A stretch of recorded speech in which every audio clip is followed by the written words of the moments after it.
merci d'abord à la mairie de Montfaucon qui nous met à disposition cette salle qui va nous permettre de profiter pleinement de l'éclipse totale du soleil et probablement de la symphonie des éclairs.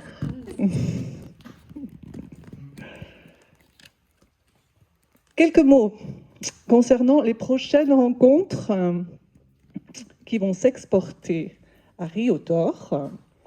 Donc la semaine prochaine, une conférence sur l'hindouisme par Andrea. Et la semaine d'après, une conférence sur les mystères d'Éleusis et la franc-maçonnerie par Camille. Pour avoir les informations, alors pour ceux qui ne le savent pas, on a un site internet qui s'appelle www.montfauconuniversel.org et on vous mettra le lieu des deux conférences. Pour l'instant, on a juste mis vaguement que c'était au bord de la rivière, mais ça va se préciser. Donc, pour en savoir plus, soit vous allez sur le groupe WhatsApp, vous pouvez demander à ce qu'on vous y ajoute auprès de Jean-Marc. Sinon, vous allez voir sur le site montfauconuniversel.org et vous aurez le lieu de la conférence. Alors, cette rencontre avec Anne, elle tombe à point nommé parce que ces dernières semaines, eh bien, avec Jean-Marc, quand on réfléchit sur l'évolution de l'humanité, on passe beaucoup de temps à échanger, à réfléchir sur l'évolution de l'humanité, on se disait qu'on avait comme l'intuition que l'évolution de l'humanité allait passer par l'animisme. Cette religion primitive selon laquelle tout être vivant, l'insecte, l'oiseau, la feuille d'arbre, etc., est sacré. Et on a même l'intention de programmer, pour l'année prochaine peut-être, un thème central qui sera quelque chose du genre écologie et animisme. Alors pour entrer dans le vif du sujet, eh bien, j'ai choisi un court passage du dernier livre d'Anne Cibran.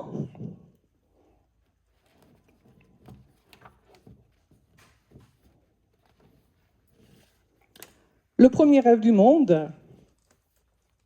Oups. Regardez, mon ami, ce qui coule à chaque instant, sous toute cette transparence étalée sous nos yeux.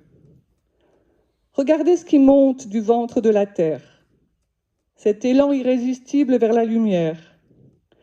Et comment chacun, arbre, rocher, homme, à sa façon y contribue. Se colorant comme il l'est, et alors dévoilant son âme. Quelque chose qu'il a d'unique et qui le fait ainsi briller.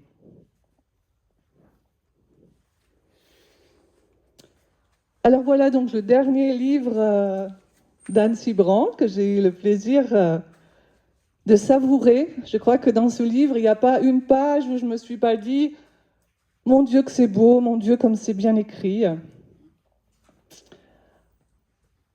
Pour moi, c'est un roman philosophique, dans ce sens qu'il explore une question philosophique essentielle. Qu'est-ce que la réalité ? Et il y a trois personnages, Paul Cézanne, Kitsi Dano, une indienne aveugle, et puis il y a un certain Barthélemy Racine, qui est ophtalmologue. Et ces trois personnages eh bien, s'interrogent sur le regard neuf. Qu'est-ce que c'est un regard neuf?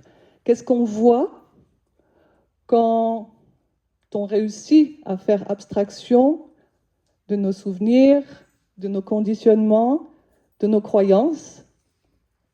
Et il me semble que cette question sur c'est quoi la réalité, c'est une question qui nous anime depuis la nuit des temps. Donc ça, c'est le dernier roman d'Anne Cibran, qui en a écrit beaucoup. Le premier, Bleu figuier, en 1999. Et puis, il y a eu Je suis la bête, que j'ai lu aussi avec un immense plaisir, Enfance d'un chaman, et bien d'autres. Ce que je viens de citer, si vous le souhaitez, vous pourrez les feuilleter, peut-être les acheter, et il y aura un temps pour la signature à la fin de la conférence d'Anne.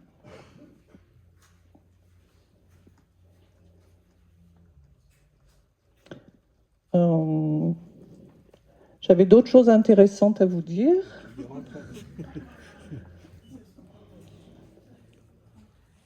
Oui, bien sûr.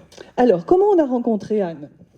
En fait, voilà, beaucoup d'entre vous nous demandent souvent comment vous trouvez toutes ces pépites qui interviennent pour les rencontres philosophiques. En fait, eh bien, ça n'est pas nous qui les trouvons, c'est elles qui nous trouvent. En tout cas, ça a été le cas avec Anne Cibran, qui s'est arrêtée il y a 2 ans, me semble-t-il, dans la brocante de Jean-Marc. Et ils ont parlé philosophie, parce que Anne a fait des études de philosophie, ça c'est important aussi que je le précise. Et Anne a offert très gentiment de venir nous parler de son travail d'écrivain.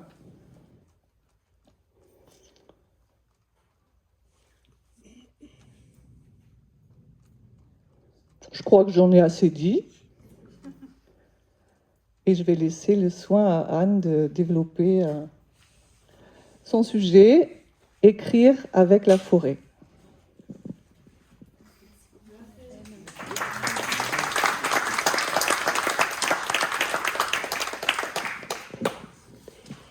Alors, je ne sais pas si je vais me mettre debout finalement. D'abord, je voulais vous dire à quel point je suis touchée, heureuse de ce moment qu'on va partager. Parce qu'en fait, ce partage, je l'ai envisagé comme quelque chose que j'ai jamais fait. Donc j'ai une certaine émotion et une grande joie. Je me suis dit, je vais aller les rencontrer, écrire avec la forêt.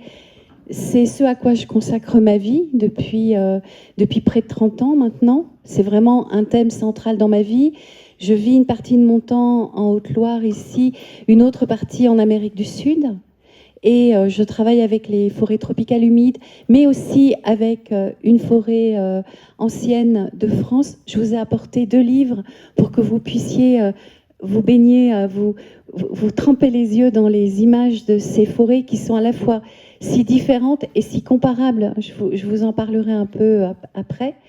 Et en fait, ce que je me suis dit, ce qui fait l'élan de cette rencontre, je vais partager qu'est-ce que c'est pour moi qu'écrire un livre, comment on écrit un livre, donc en fait, je vais ouvrir ma boîte à pigments. Je vais vous raconter un peu comment un livre s'invite dans une vie d'écrivain et pourquoi, en fait, ce thème de la forêt est au cœur de ma vie. Mais pour moi, est aussi au cœur de l'humanité, mais pour moi, est aussi un des enjeux essentiels du monde d'aujourd'hui. C'est-à-dire, je suis traversée par à la fois l'actualité brûlante au sujet de la terre, au sujet des forêts, et aussi cette sensation que quelque chose n'a pas été vu, n'a pas été dit encore, il y a quelque chose d'inépuisable dans cet émerveillement que j'ai pour les forêts. Et donc, je me suis fait une feuille parce qu'autrement, je me suis dit, je vais m'éparpiller. Et j'essaye de tenir comme ça un fil. Et je voudrais après qu'on partage. Je voudrais aussi qu'il y ait un temps de questions, de témoignages aussi. Qu'est-ce que ça vous fait, ce que je dépose à votre seuil? Est-ce que, voilà, qu'est-ce que ça réveille en vous? C'était un peu ça. Un rentrer dans le laboratoire d'un écrivain qui vous raconte pourquoi, depuis toujours, elle travaille sur les forêts. Voilà à peu près le thème. En fait, aussi, vous le sentez peut-être, c'est pour moi un partage d'émerveillement. Je ne vais pas rester il n'y a pas une vision angélique. Il y a énormément de difficultés aussi qui touchent le thème des forêts, mais quand même, le fil d'or de cette traversée, c'est l'émerveillement. Alors, un romancier, pour moi, c'est quelqu'un qui traverse sa vie comme on traverse un gué en sautant de livre en livre. Bien évidemment, c'est pas stable, l'eau peut monter, mais un livre, pour un romancier, c'est une question qui s'invite de façon pressante dans sa vie. Et c'est pas du tout une question à laquelle on va prétendre répondre, mais que l'on va emporter avec soi. Voilà. Un livre, c'est un thème, une question, quelque chose de brûlant pour nous. On l'emporte. Et le temps où on va habiter ensemble, on va vivre ensemble et on va porter ensemble, c'est ce que ça va réveiller. En fait, c'est ça qui va faire la chair du roman. Et j'aime bien, parce que Rilke disait qu'il fallait vivre ces questions. Bon, je suis une très grande lectrice de Rilke. Et en fait, je pense effectivement qu'on ne peut pas... Un roman qui répond à une question, c'est pas un roman. Un roman, vraiment, c'est porter la question le plus sincèrement possible, avec toute son existence. Et donc, en fait, comment la question des forêts est-elle venue me rencontrer? C'est un peu...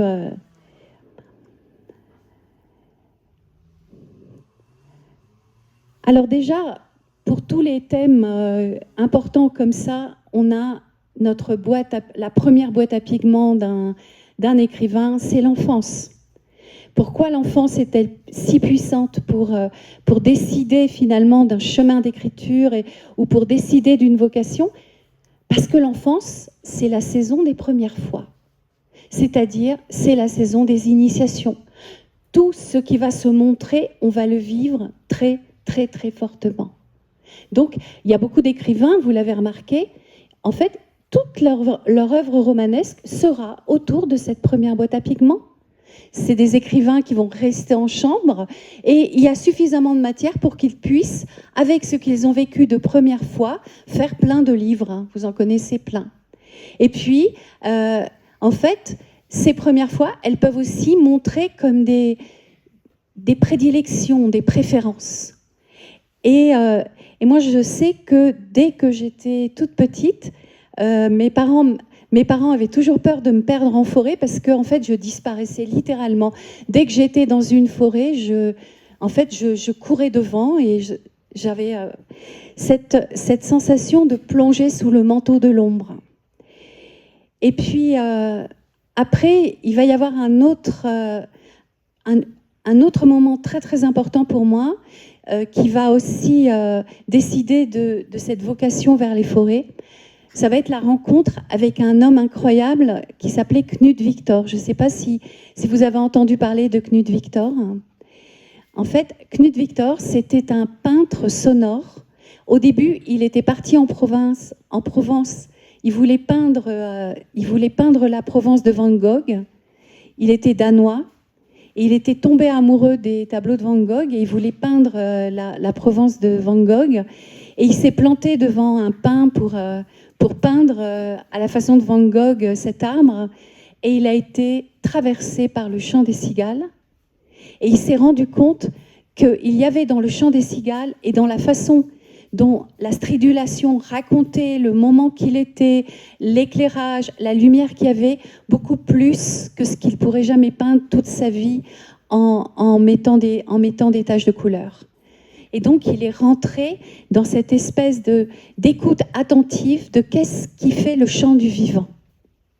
Il avait l'oreille absolue et c'est devenu un de mes premiers maîtres. J'ai été habiter chez lui pendant quelques temps et il m'a appris vraiment à écouter la nature, à écouter ce qui fait... Donc j'avais déjà cette passion, mais en fait j'avais entendu parler de lui parce qu'il avait travaillé... Vous avez peut-être vu ce film Microcosmos. Et il était en fait capable, Knut, d'attraper par exemple le son d'une araignée qui tisse sa toile, le son d'un escargot qui avance. Vous voulez que je vous fasse l'escargot qui avance? Le son d'un escargot qui avance, ça fait... Parce que quand il avance, en fait, il déroule son pied et ça fait des ondulations. Et en fait, chaque fois que ça cogne, voilà, donc sur une surface solide, ça fait ce bruit-là. Dans la terre et les brindilles, bien évidemment, le son est différent. En fait, il était capable de tisser la trame sonore, la trame d'un paysage, la trame d'une forêt, la trame d'un vallon, simplement en fait en attrapant tous les sons, que ce soit l'oiseau, que ce soit... Il allait aussi au fond des grottes capter les sons de la pierre. Il attrapait aussi le son de l'escargot, le son de l'araignée, des tout petits sons qui étaient extrêmement importants pour lui, parce qu'il disait que nous, notre spectre auditif est très limité. Et c'est lui qui a commencé à me rendre attentive à certaines choses. En particulier, un son qui n'est pas un son qui par exemple, le son d'une colline qui n'est pas traversée par une ligne à haute tension ou qui n'est pas traversée par une route. Et donc, le son peut dialoguer avec l'autre versant de la colline. Et donc, il appelle ça en fait une unité sonore. Il dit qu'à ce moment-là, la Terre parle à voix haute, que tout peut dialoguer, que les oiseaux peuvent s'écouter et se répondre d'un côté à l'autre du vallon.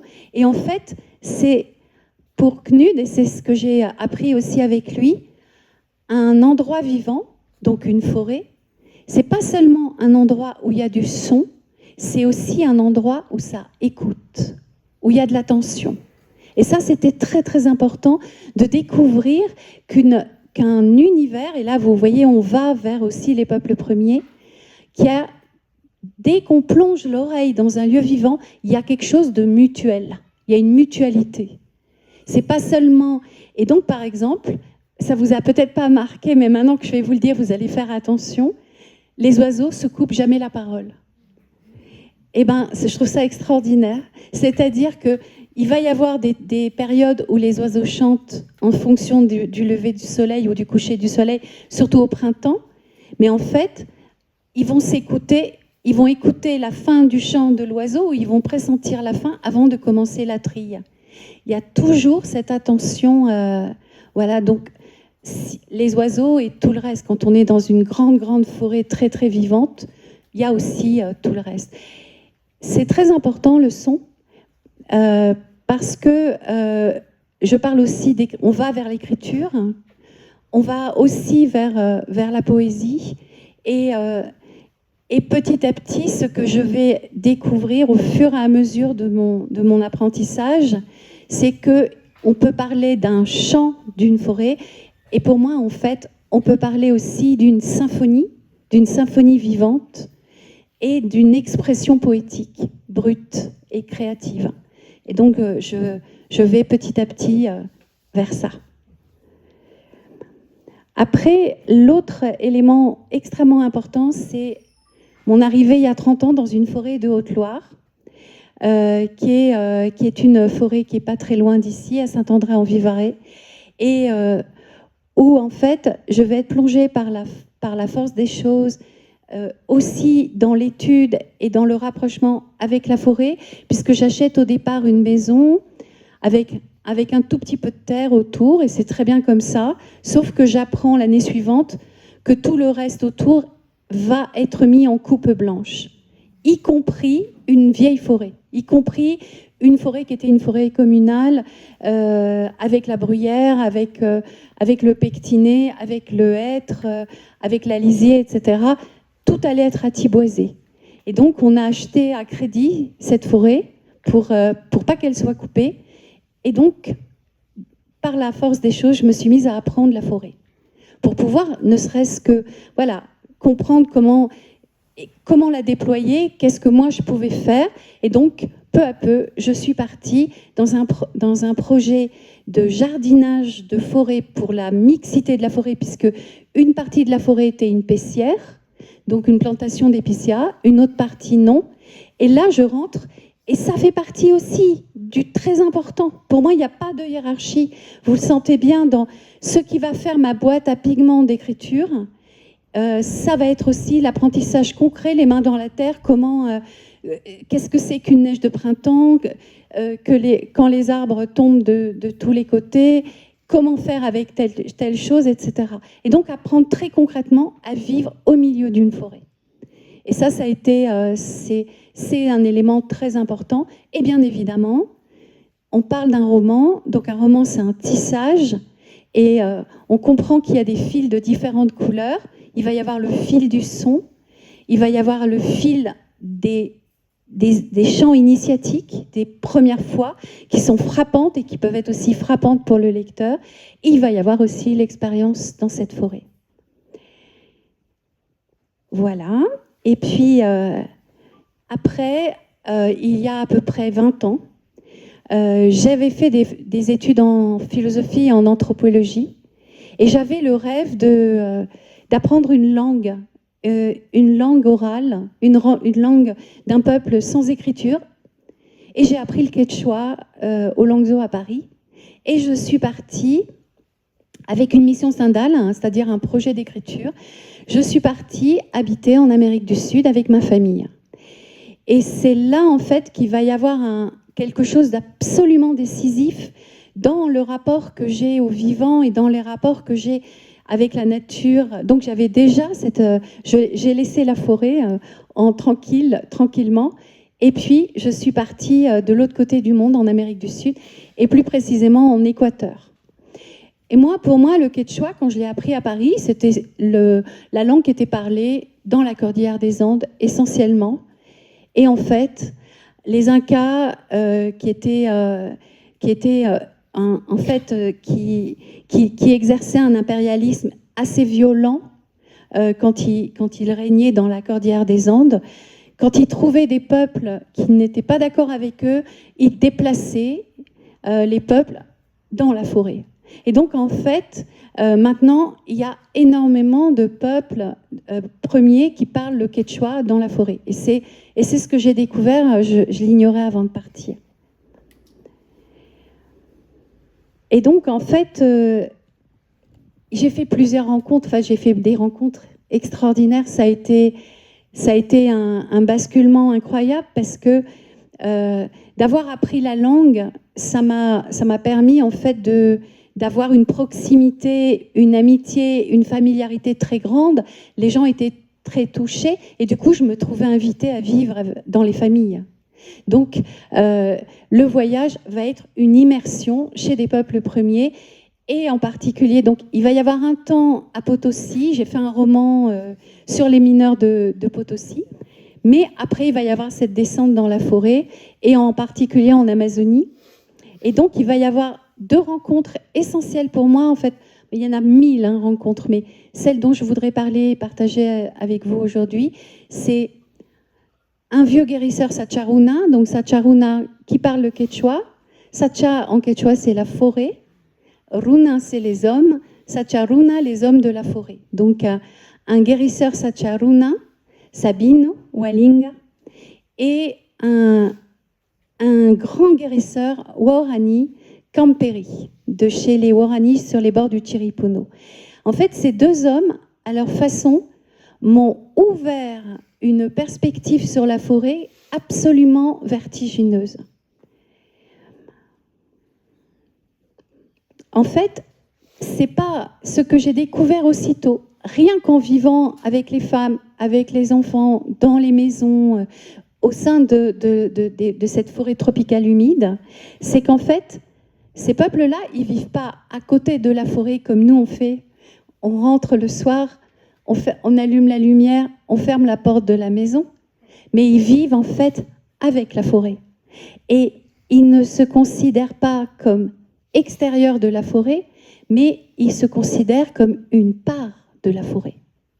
C'est-à-dire que la part de la forêt qui vole, c'est l'oiseau.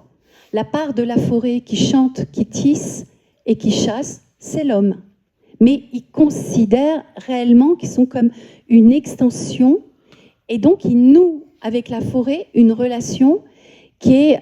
C'est pour ça qu'on parlait tout à l'heure d'animisme. Je ne sais pas, j'ai l'impression que même cette expérience, les mots sont pauvres par rapport à ce que les gens vivent et sont là-bas.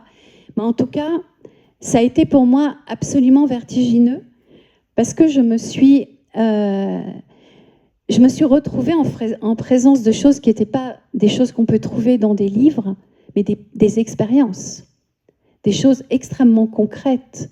Et ce dialogue entre l'homme et la forêt, cette fusion, c'est réellement quelque chose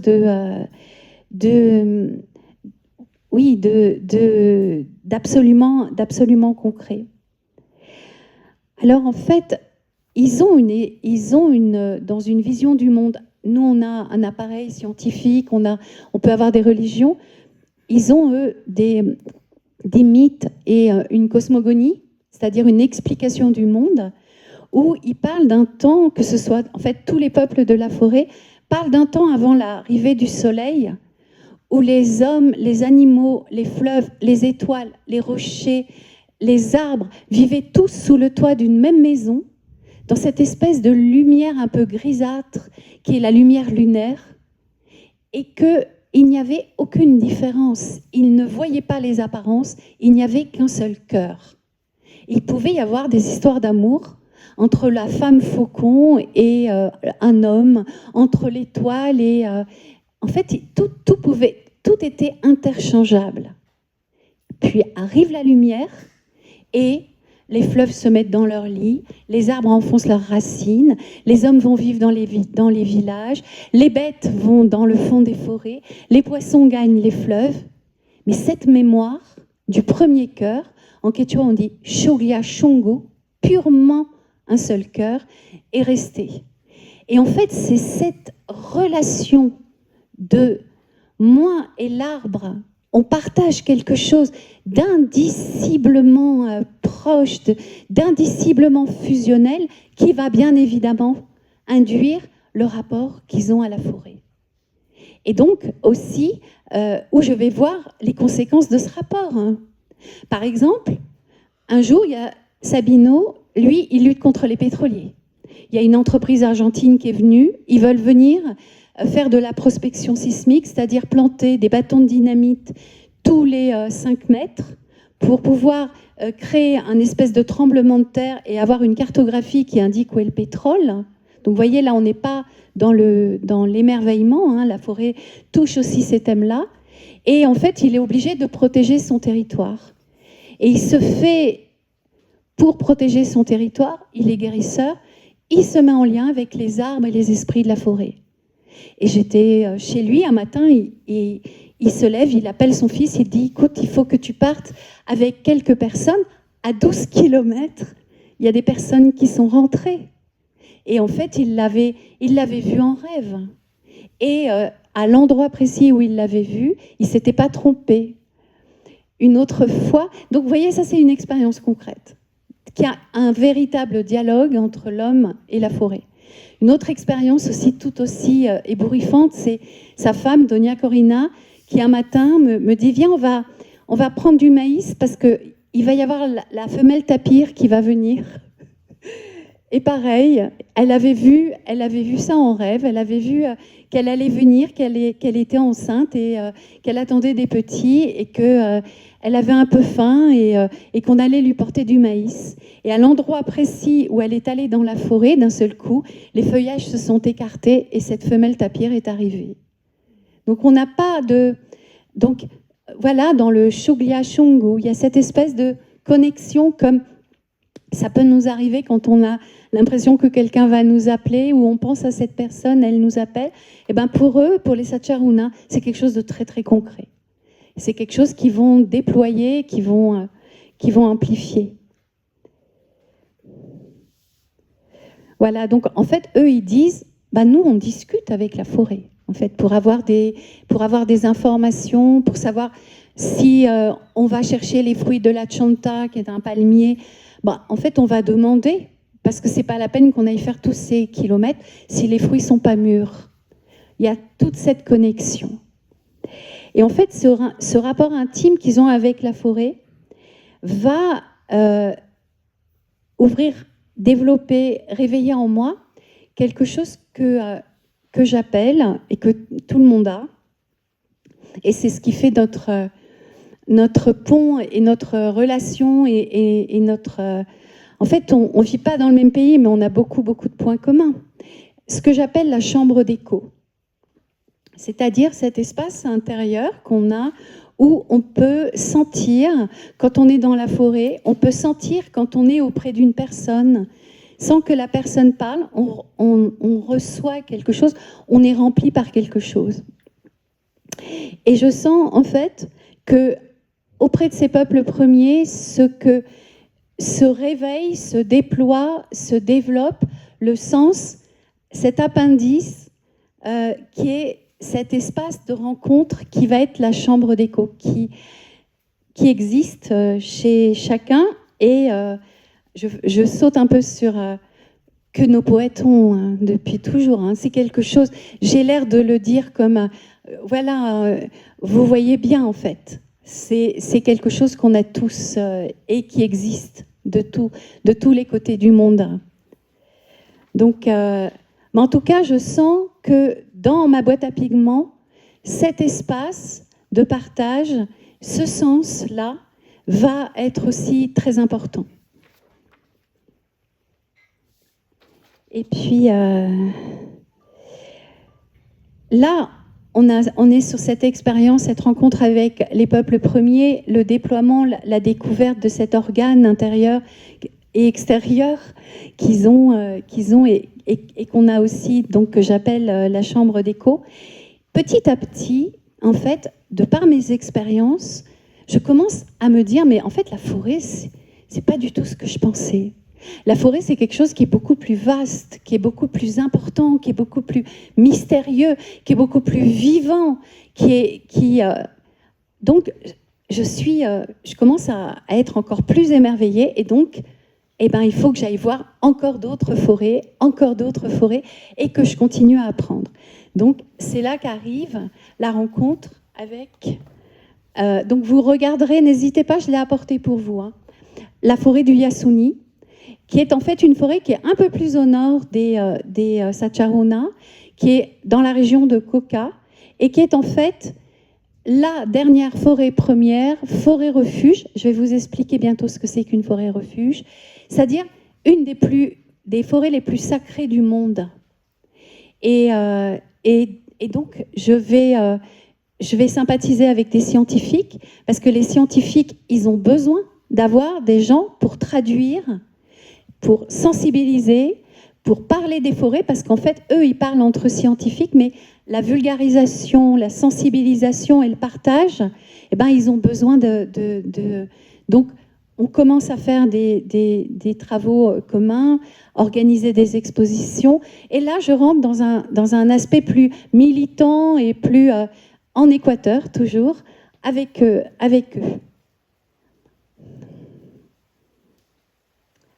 Alors, en fait, je voudrais revenir aussi sur un des aspects très, très importants de ce qu'apportent de ce que j'ai découvert, de ce qui m'a ébloui aussi chez les peuples premiers.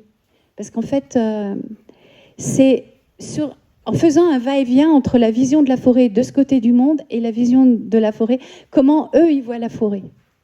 C'est ça, pour que vous puissiez voir, et en se disant, on ne choisit pas, les deux sont intéressants. Et ça amplifie encore ce que peut être la forêt.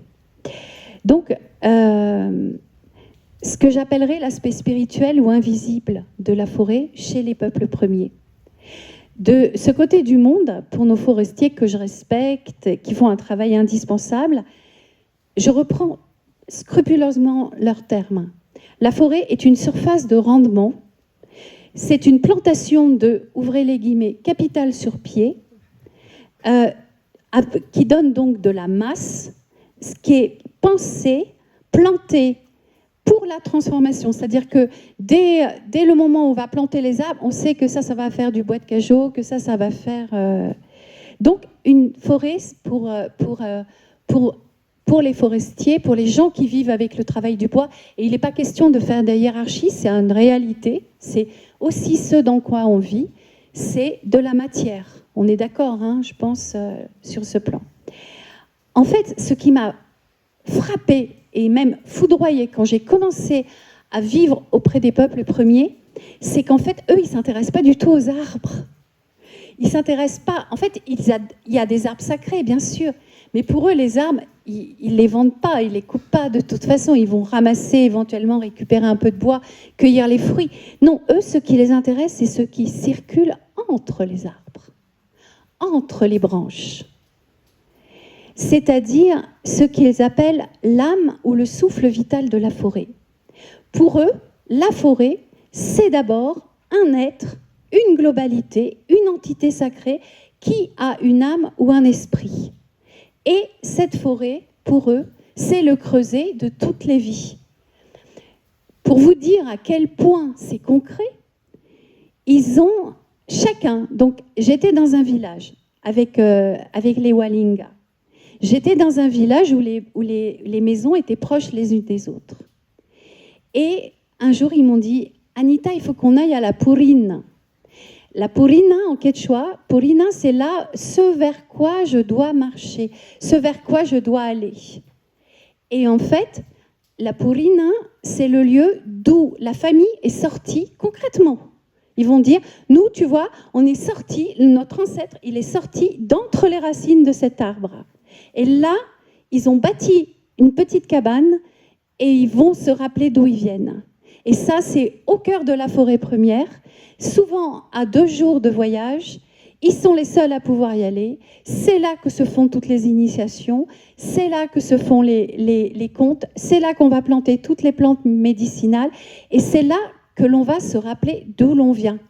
Donc, vous voyez, et en fait, la forêt donc a planté les hommes qui sont sortis comme des graines, a fait jaillir les hommes soit de la rivière, soit de l'arbre, soit de la pierre, et en même temps, eux, quand ils vivent à chaque instant, qu'est-ce qu'on va vérifier quand on est un Sacharuna? Ce qu'on appelle le samai, c'est-à-dire mon souffle vital, ma force, est-ce qu'elle est bien équilibrée? Est-ce qu'elle est bien en lien avec la forêt?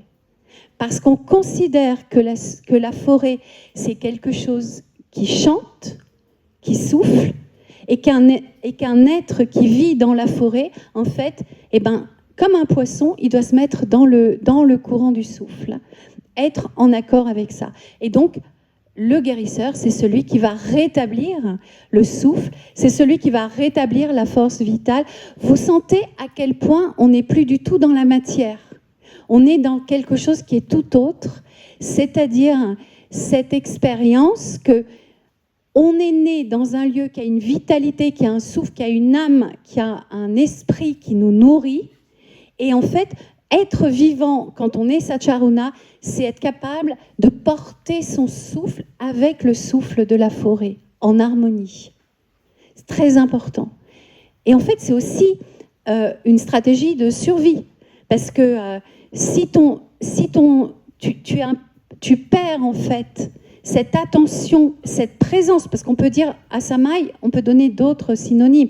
C'est le souffle, c'est la présence, c'est l'attention, c'est le... Mais si tu sors un petit peu de ça, en fait, tu peux marcher sur un serpent, tu peux... En fait, on est dans un endroit qui est tellement, tellement, tellement vivant qu'effectivement, il nous demande du répondant. Et il nous demande d'avoir un corps aussi capable de vivre avec.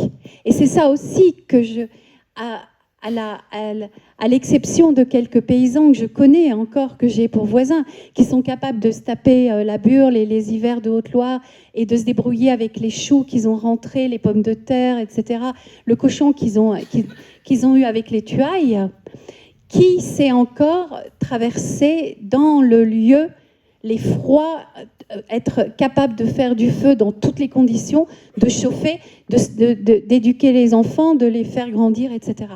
Les peuples de la forêt ils font ça de façon spontanée depuis des générations. Et ce souffle, dont en fait ça fait partie, c'est cette espèce de fil d'attention, de fil de vie qui leur permet de rester en lien, en connexion étroite avec la forêt elle-même. Donc, vous sentez quand même que c'est super important. Alors, quand je dis ça, donc voilà, vous l'avez un peu compris, la médiation, comment est assurée la médiation, comment est assuré ce dialogue avec cette relation avec le souffle, le chant. Taki, Icaro, en quechua, on chante tout le temps. Le chant est une façon de porter cette relation à la forêt. On chante la plante le manioc qu'on va planter, etc. Les contes, bien évidemment, et la parole et une certaine parole. Il va y avoir les paroles du quotidien, mais il va y avoir aussi des paroles de sagesse qui sont dites dans la forêt à certains moments, etc. Donc, vous sentez à quel point, pour moi, écrivain, la découverte, là, je m'intéresse au thème de la forêt, et là, j'arrive dans un espace où tout est surligné, où la parole prend une dimension absolument incroyable, et où le chant des arbres se confond avec les chants de la femme. Je vais vous en faire écouter un. Se confond avec le...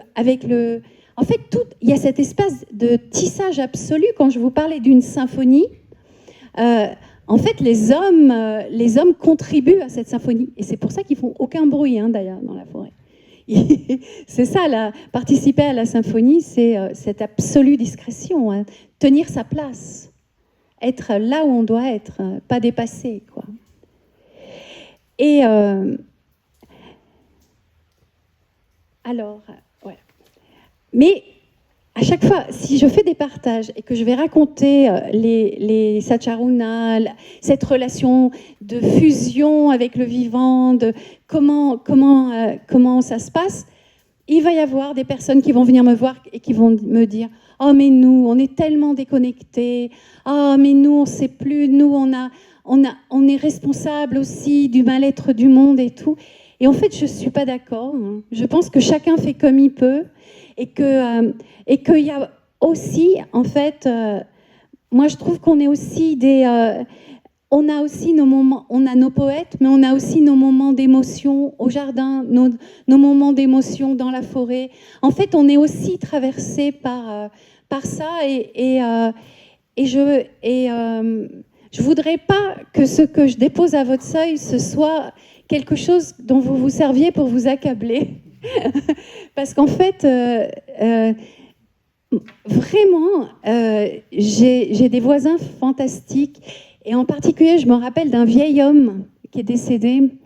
Et lui, il avait plus de 80 ans. Et il était capable de retourner son jardin avec la bêche. Il avait des rhumatismes partout. Il avait trouvé une façon de planter la bêche, de tourner le manche. Il était d'une efficacité totale avec quasiment aucune force. Il s'était fait un élixir de gestes. Et c'était le fruit de son expérience. Et tous les outils, il y avait une patine. Quand tu rentrais dans son jardin, tu sentais qu'il parlait avec tout le monde. Son jardin était patiné de contact, d'attention mutuelle. Et donc ça, c'est ici aussi. Mais bien évidemment, les gens sont taiseux. On ne va pas raconter ce genre de choses parce que ça coule de source. Et d'ailleurs, les peuples premiers sont pareils. Je veux dire qu'on a, pour peu qu'on prenne le temps, cette possibilité de déployer quelque chose de la même façon, en fait. C'est important pour moi de le dire, parce qu'il n'y a pas de mieux, en fait. Il y a juste... c'est juste intéressant de se déporter et de voir, et de tisser tout ça. Alors, donc je vous ai parlé du souffle, de ce samaï, juste pour le plaisir.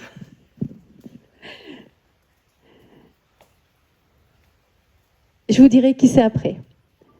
Respiration, ô toi, l'invisible poème, incessant échange de l'être en soi au sein du pur espace universel. Contrebalance en quoi rythmiquement je surviens à moi-même. Unique vague dont je suis la successive mer, toi, l'épargnante entre toutes les mers possibles, espace acquis. Combien n'y eut-il pas déjà de ces lieux, des espaces qui furent au-dedans de moi? Bien des vents sont comme mon fils. Air, Me reconnais-tu, empli d'endroits encore à moi naguère? Toi, une fois, la lys écorce, la voussure et la feuille de mes paroles. Rilke. Donc, ça maille.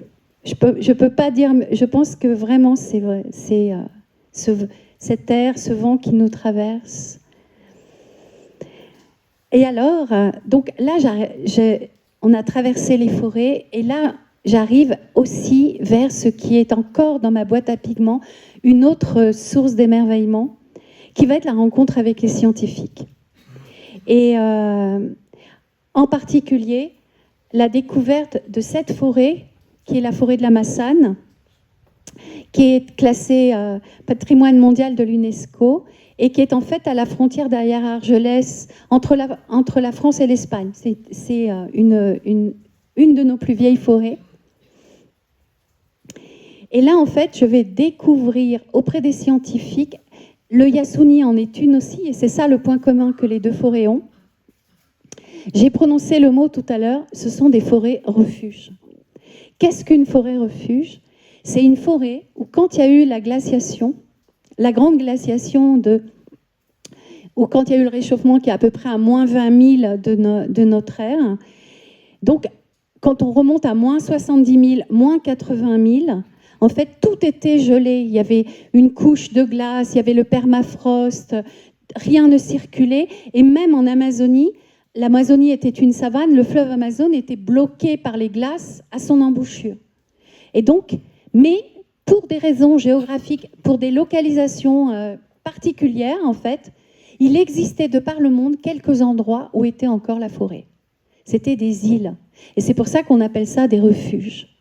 Et donc, il y avait des arbres, il y avait des insectes, il y avait des oiseaux, il y avait des animaux qui étaient comme ça, dans des îlots entourés par la glace et qui continuaient à vivre. Et quand tout s'est réchauffé, moi je trouve ça extraordinaire. Moi, ça me fait frissonner rien que de vous le raconter. Et quand tout s'est réchauffé, les forêts se sont remises à marcher. Et comment les forêts avancent? Avec les sangliers, avec les geais, avec les oiseaux. Vous savez de combien une forêt avance par an? 300 mètres. Les pas d'une forêt par an, quand elle recolonise des endroits qui étaient gelés, qui étaient stériles, c'est 300 mètres. Et donc, de la Massane sont partis les hêtres. On a 6 familles de hêtres dans toute l'Europe. On appelle ça des signatures. Une des 6 signatures, ce sont les hêtres de la Massane. Et là, on arrive... Alors, ce qui est extraordinaire, c'est que quand on parle avec les vieux guérisseurs des peuples traditionnels, ils parlent des forêts comme de creusets de mémoire, où il y a toute la mémoire, où dans la forêt, tu sais tout traverser.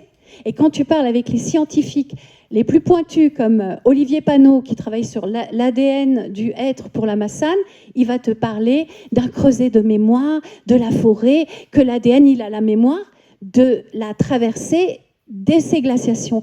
Parce que pour les scientifiques, une glaciation, en fait, du très froid ou du très chaud, c'est la même chose. L'eau ne circule pas. C'est des forêts qui doivent se débrouiller sans eau, puisqu'il ne pleut pas et il n'y a pas de rivière qui coule. Donc, ces forêts-là, ces forêts comme la Massane ou comme le Yasuni, c'est des forêts qui ont su développer des qualités de résilience, de mémoire, d'adaptabilité qui leur a permis de traverser 30, 40 000 ans sans eau, dans des conditions extrêmes, avant de renvoyer 300 mètres par an les arbres tranquillement marcher pour recoloniser l'Europe. C'est follement romanesque aussi. Cette forêt et ces personnes qui sont en train d'essayer de la faire parler et de comprendre ce qu'elle peut dire pour sauver les forêts d'Europe. Parce qu'en fait, vous avez... Bon, là, on a une petite exception, mais la canicule qu'on a est extrêmement, en ce moment, rend les forêts extrêmement fragiles. Et on risque de rentrer dans des jeux de dominos où les forêts, soit les grands incendies, soit d'autres raisons, vont disparaître, en fait. Il y a les hêtres qui ne sont pas des forêts refuges sont beaucoup moins résistants que les hêtres des forêts refuges. Donc en fait, ils sont en train d'essayer de voir comment aider, accompagner, rendre les forêts qui ne sont pas les forêts dans les emplacements des forêts refuges, en fait, de travailler pour sauver les forêts de demain. Et ce que je trouve très beau, c'est que quand j'entends parler un Joseph Gary, qui est le conservateur de la forêt, ou un Olivier Panot, en fait, ils me parlent du même foudroiement, de ce même moment où ils sont tombés en amour pour ce qu'ils étudient, pour ce pourquoi ils travaillent, que j'ai en partage avec eux, que les guérisseurs ont en partage, c'est-à-dire cette espèce de tressage de cœur à cœur, de Shugya Shungu, de purement un même cœur, étonné, ébloui, amoureux des forêts, et chacun où on est, en fait, avec un mouvement... voilà.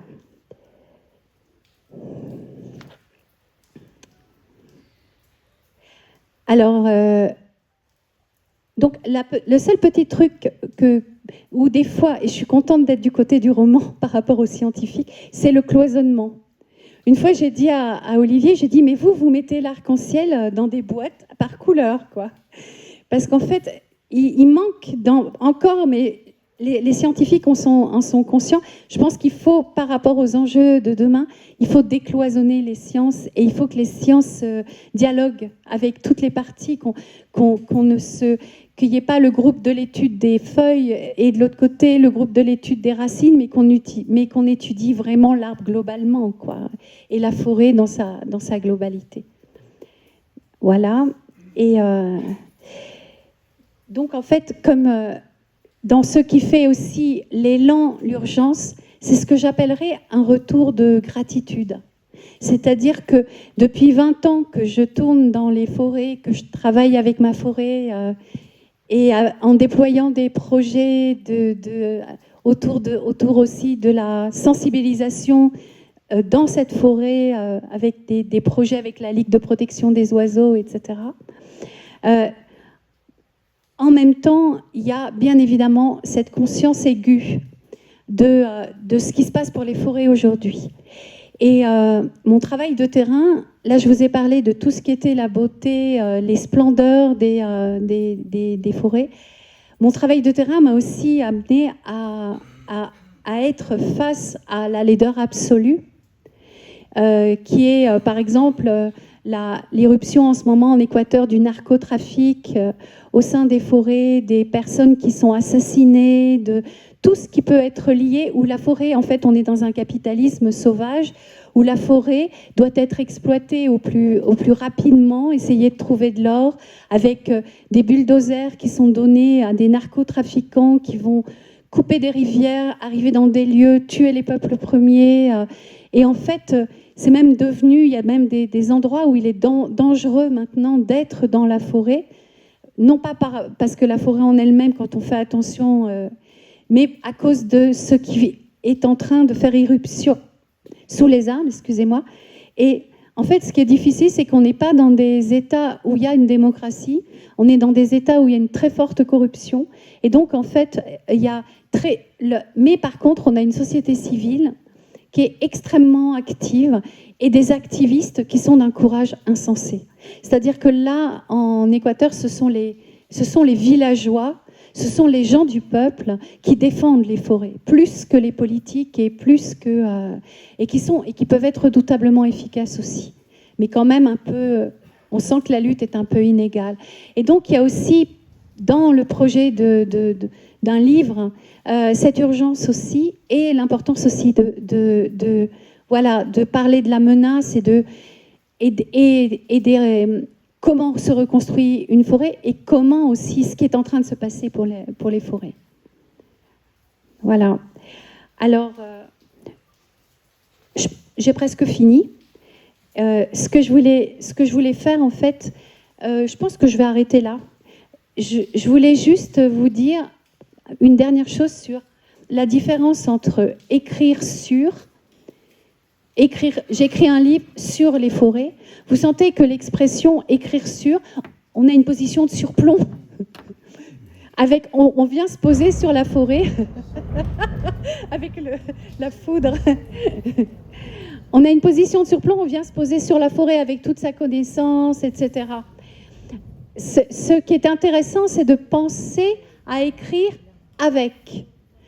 Et dans ce qui fait le avec, en fait, écrire avec les forêts, c'est aussi quelque chose qui, pour moi, est quelque chose que chacune peut faire.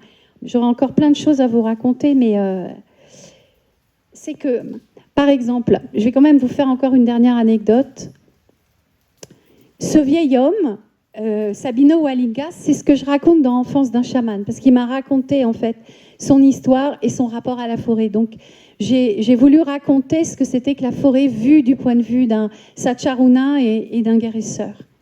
Et au début, quand il me voit écrire, il n'est pas content du tout. Il pense que je suis comme un fonctionnaire, que je viens noter des choses, que lui ne sait pas lire, que je viens lui montrer en fait que j'en sais plus que lui, ou que je suis un peu pour lui, les gens qui écrivent sont des pinailleurs parce qu'il ne connaît de l'écriture que l'administratif. Il essaye de faire reconnaître son territoire et il se fait tout le temps humilier par le fait qu'il ne sait pas lire. Et un jour, je suis à la bougie en train d'écrire un soir. Et il me dit, mais pourquoi? Mais qu'est-ce que tu fais? Qu'est-ce que tu as toujours à écrire? Qu'est-ce que tu mets dans tes carnets? Et il me parle fort et c'est un homme très gentil. Et après, pour m'expliquer, pour s'excuser, il me dit, Anita, mana nyawike chokani. Ça veut dire, je n'ai pas les yeux, je suis aveugle pour le livre. Je sais pas, moi, je suis... Et je lui dis, mais vous, si vous êtes aveugle pour le livre, moi, je suis aveugle pour la forêt. Nous, dans nos écoles, on ne nous apprend pas, en fait, comme la forêt est vivante. Et moi, vous comprenez, quand les femmes ou quand j'apprends des choses, il faut que je les note pour ne pas les oublier, parce que ça, je voudrais le raconter à mon peuple, comment vous êtes avec la forêt. Et qu'un livre puisse servir, que l'écriture puisse servir à aller sous les arbres, pour parler du vivant, pour réveiller la beauté des forêts, alors là, il ne s'y attendait pas du tout. Et ça l'a énormément touché. Et il me dit, bon, de toute façon, c'est les gens de ton peuple qui viennent couper les arbres chez nous, donc il faut que tu apprennes la forêt. Et il me dit, je vais t'apprendre la forêt, je vais te montrer la forêt. Et moi, j'étais persuadée, en bonne occidentale que je suis, qu'il allait me tenir un discours sur la forêt. Et qu'il allait me dire, où alors vois-tu, la forêt. Enfin, je m'attendais à un truc un peu quand même, qu'il allait me dire des choses. Mais pas du tout. Un matin, il me dit, tu viens, on va apprendre la forêt. Et je prends mon sac, ma gourde, et nous voilà partis dans la forêt. Apprendre la forêt, en fait, c'était remonter des sentiers. Et il y avait le sentier le sentier des morts, le sentier de la chasse, le sentier par où les premiers hommes sont arrivés quand ils ont eu la vision avec l'ayahuasca de l'endroit où allait germer le maïs. Et en fait, chaque sentier était une narration, était le début d'un chapitre. Et en fait, j'ai pas compris tout de suite. Mais quand j'ai compris, j'étais émerveillée. C'est-à-dire que lui, sa façon de écrire avec la forêt, c'était marcher dans la forêt, avec son corps, avec ses pieds, et réveiller des histoires. Il me les racontait en même temps qu'il parlait. Et la forêt était comme une bibliothèque qui ouvrait un chapitre et qui se racontait dans telle direction. Mais tel autre sentier raconte une autre histoire, etc., etc. Et puis d'un seul coup, je me suis dit, mais écrire avec la forêt, c'est infini. C'est une façon de se remettre dans ses reliances, dans ce cœur à cœur avec le vivant. Et moi, je me plais à penser que même l'escargot, avec la trace qu'il laisse une écriture éphémère aussi d'un rapport qu'il a avec un coin du jardin. Et que les feuilles que vous allez voir dans ce livre, toutes rongées par les vers, qui font des dentelles, c'est aussi une sorte d'écriture. Voilà, c'était pour moi important d'appeler cette conférence, cette rencontre, écrire avec la forêt, parce qu'en fait, je pense que pour conclure, par rapport à tout ce qui se passe, c'est une invitation aussi à rentrer dans ces reliances, de se remettre en relation et de retrouver voilà, une façon de dialoguer et d'activer en soi cette chambre d'écho. Voilà ce que...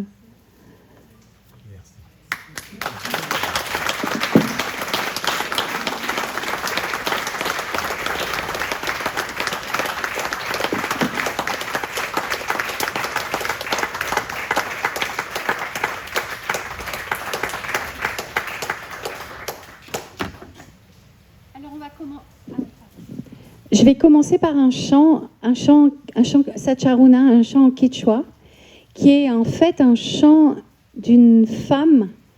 Et en fait, c'est un chant qu'elle a elle-même. C'est des chants spontanés, hein, c'est pas des chants c'est-à-dire, c'est des chants d'instant. Et cette femme, en fait, son mari a disparu dans la forêt. Il est parti chasser, il n'est jamais revenu. Et il a sans doute il a eu un accident, quelque chose qui s'est passé, mais ils ne l'ont jamais retrouvé. Karupi, Karupi, quand elle dit Karupi, ça veut dire à la fois loin et proche. Karu, c'est t'es loin de moi. Et donc, elle va et elle s'en remet à la forêt avec son cœur et elle parle à une biche de la forêt pour lui demander si elle peut, là où il est, dire à son mari qu'elle l'aime et qu'elle pense à lui. Donc dans cette impuissance, et ce chant, il est, voilà, je trouve qu'il est... Voilà, je ne vous dis rien de plus.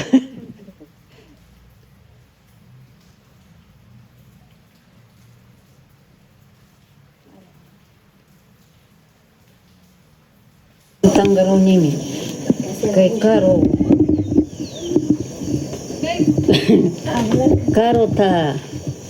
nyoka tori rishkata kan tangaron kan au nya paiga kai bicha apinga Indana pai. ya indasha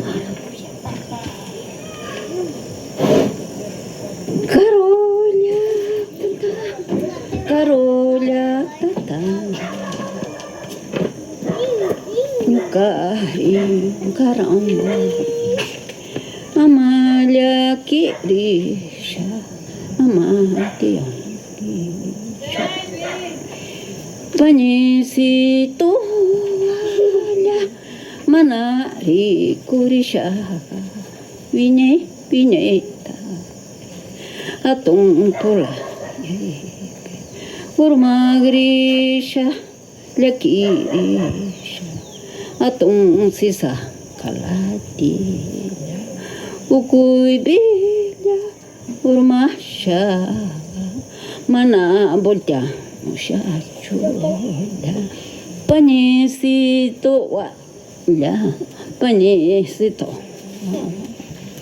Indi Kushkata Rikushala Lakirisha Tiangichu Vine Chingarisha Mana Pakta Mushachu Panisito Wala Paneva Atung si samata Chupa shala Shayosha Mangu si saruna tokushaya Koragaya tokushaya Atung kutuluruna Tukusha mishayosha Mana shamushachu Mana boltia mushachu Amalaki risha Kausangichu Indi kushkata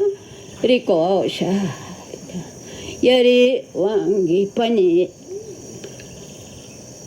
Chilamang. Alors aussi, comment je travaille pour la boîte à pigments? Eh ben, je suis le chemin que Knud m'a ouvert dans ma jeunesse. Et donc, en fait, je travaille essentiellement avec le son. Les deux sens dans la forêt, c'est le sens de l'audition et le sens de la kinesthésie, c'est-à-dire l'art de se déplacer, de savoir comment mettre son corps par rapport aux obstacles, qui est un sens animal. Vous avez vu les animaux quand ils rentrent au terrier de nuit, ils savent très bien s'orienter, ils n'ont pas besoin de voir où est le trou, ils savent plonger.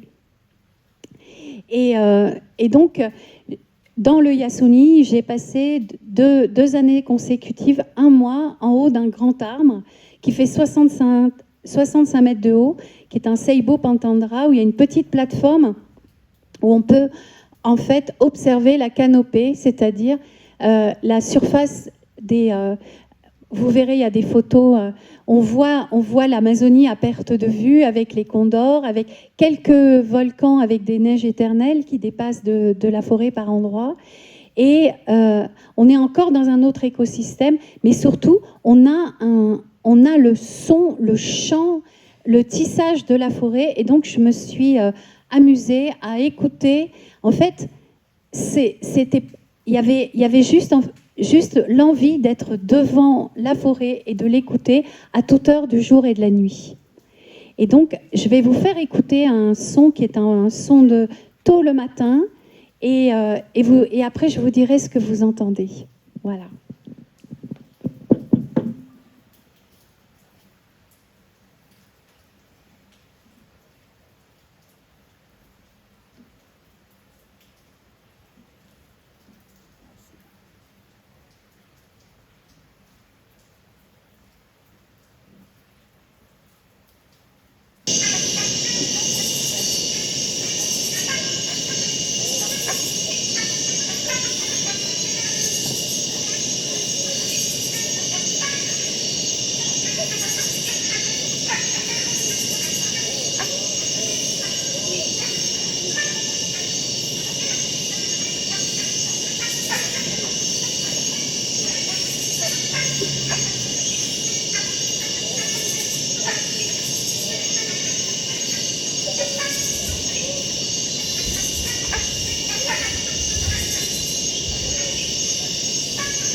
Là, il est à peu près 23 heures.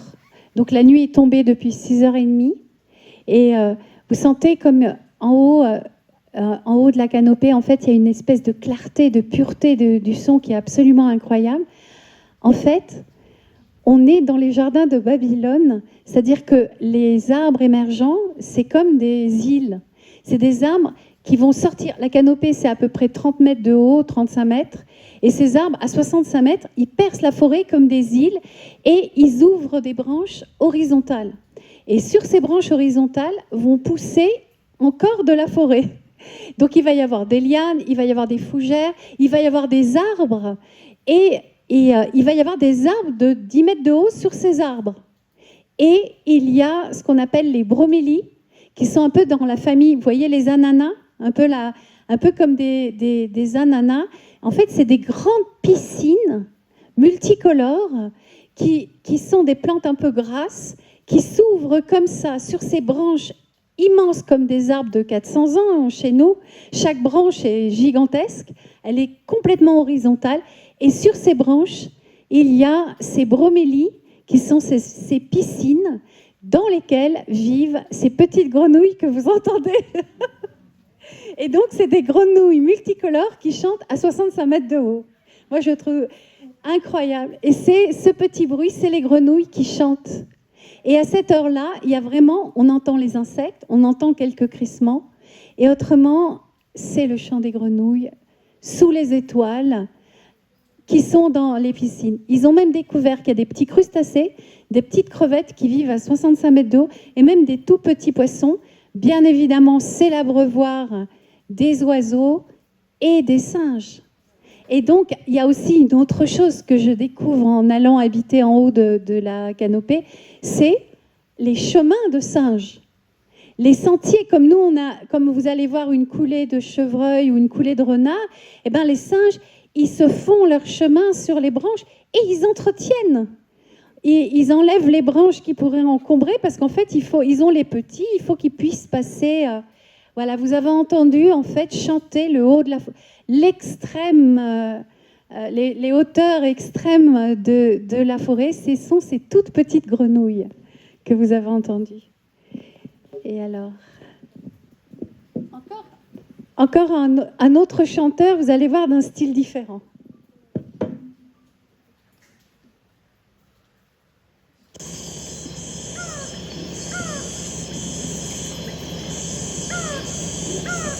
Là, c'est le matin. Oropendulum.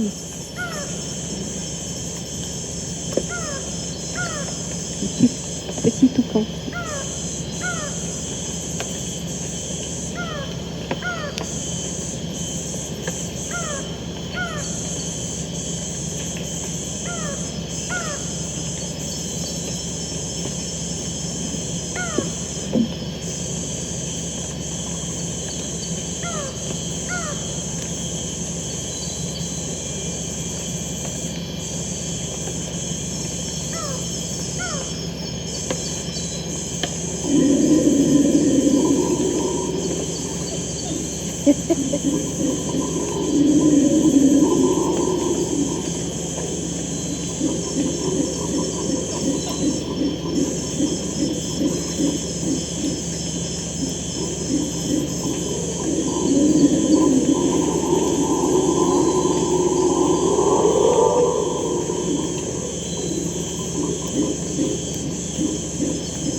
La première fois qu'on entend un singe hurleur, on s'en souvient. On se dit, mais comment c'est possible? Parce que là, encore, ils sont loin, mais quand ils sont tout près, c'est très impressionnant. Et puis, il y a des lieux magiques aussi dans les forêts tropicales humides, des lieux sacrés aussi pour les peuples premiers. En espagnol, on les appelle des saladeros. Et en fait, ce sont des endroits où la terre va avoir un peu de sel, un peu de quelques nutriments qui font en fait que les animaux, tous les animaux, jaguars, perroquets, singes, toucans, même les chevreuils, enfin les biches, tout le monde va aller manger cette terre parce qu'en fait elle est pleine de vitamines. Et là, c'est incroyable, c'est un matin, j'étais dans la forêt et il y avait une falaise de terre. Et tous les perroquets sont arrivés pour manger la terre. Il faut imaginer un vol multicolore de perroquets, de perruches, de toutes sortes. Et alors, ils se mettent par espèce. Souvent, c'est les plus petits qui sont les plus audacieux. Les plus grands viennent après. Et en fait, ils volent et ils vont manger la terre.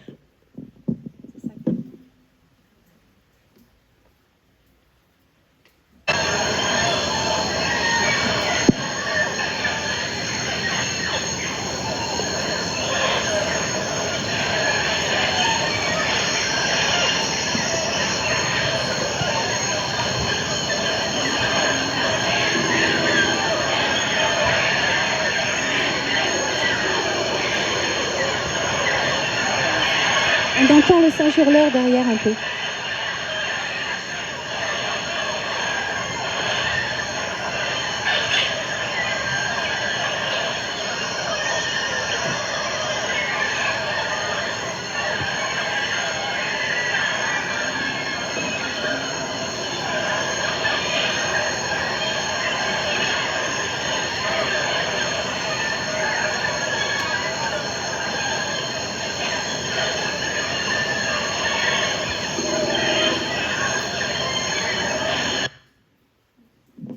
Voilà un petit peu quelques éclats. C'eût été équilibré si j'avais apporté aussi les sons que j'ai pris à la Massane, qui sont extraordinaires parce que la Massane est une forêt qui chante. En fait, la Massane, c'est le nom du torrent. Et c'est une forêt qui est entre deux versants de montagne et qui est traversée par un torrent, mais qui est aussi traversée par la tramontane, qui est un vent absolument incroyable. Et les chants de la Massane sont aussi splendides. Mais voilà, je les avais pas sur ces bandes, mais vous pourrez déjà regarder les images. Voilà, c'était un peu de tout ça que je voulais partager avec vous, de tout ce que je ramasse, de tout ce qui est collecté pour tisser ce roman des forêts que je suis en train d'écrire en ce moment. Voilà.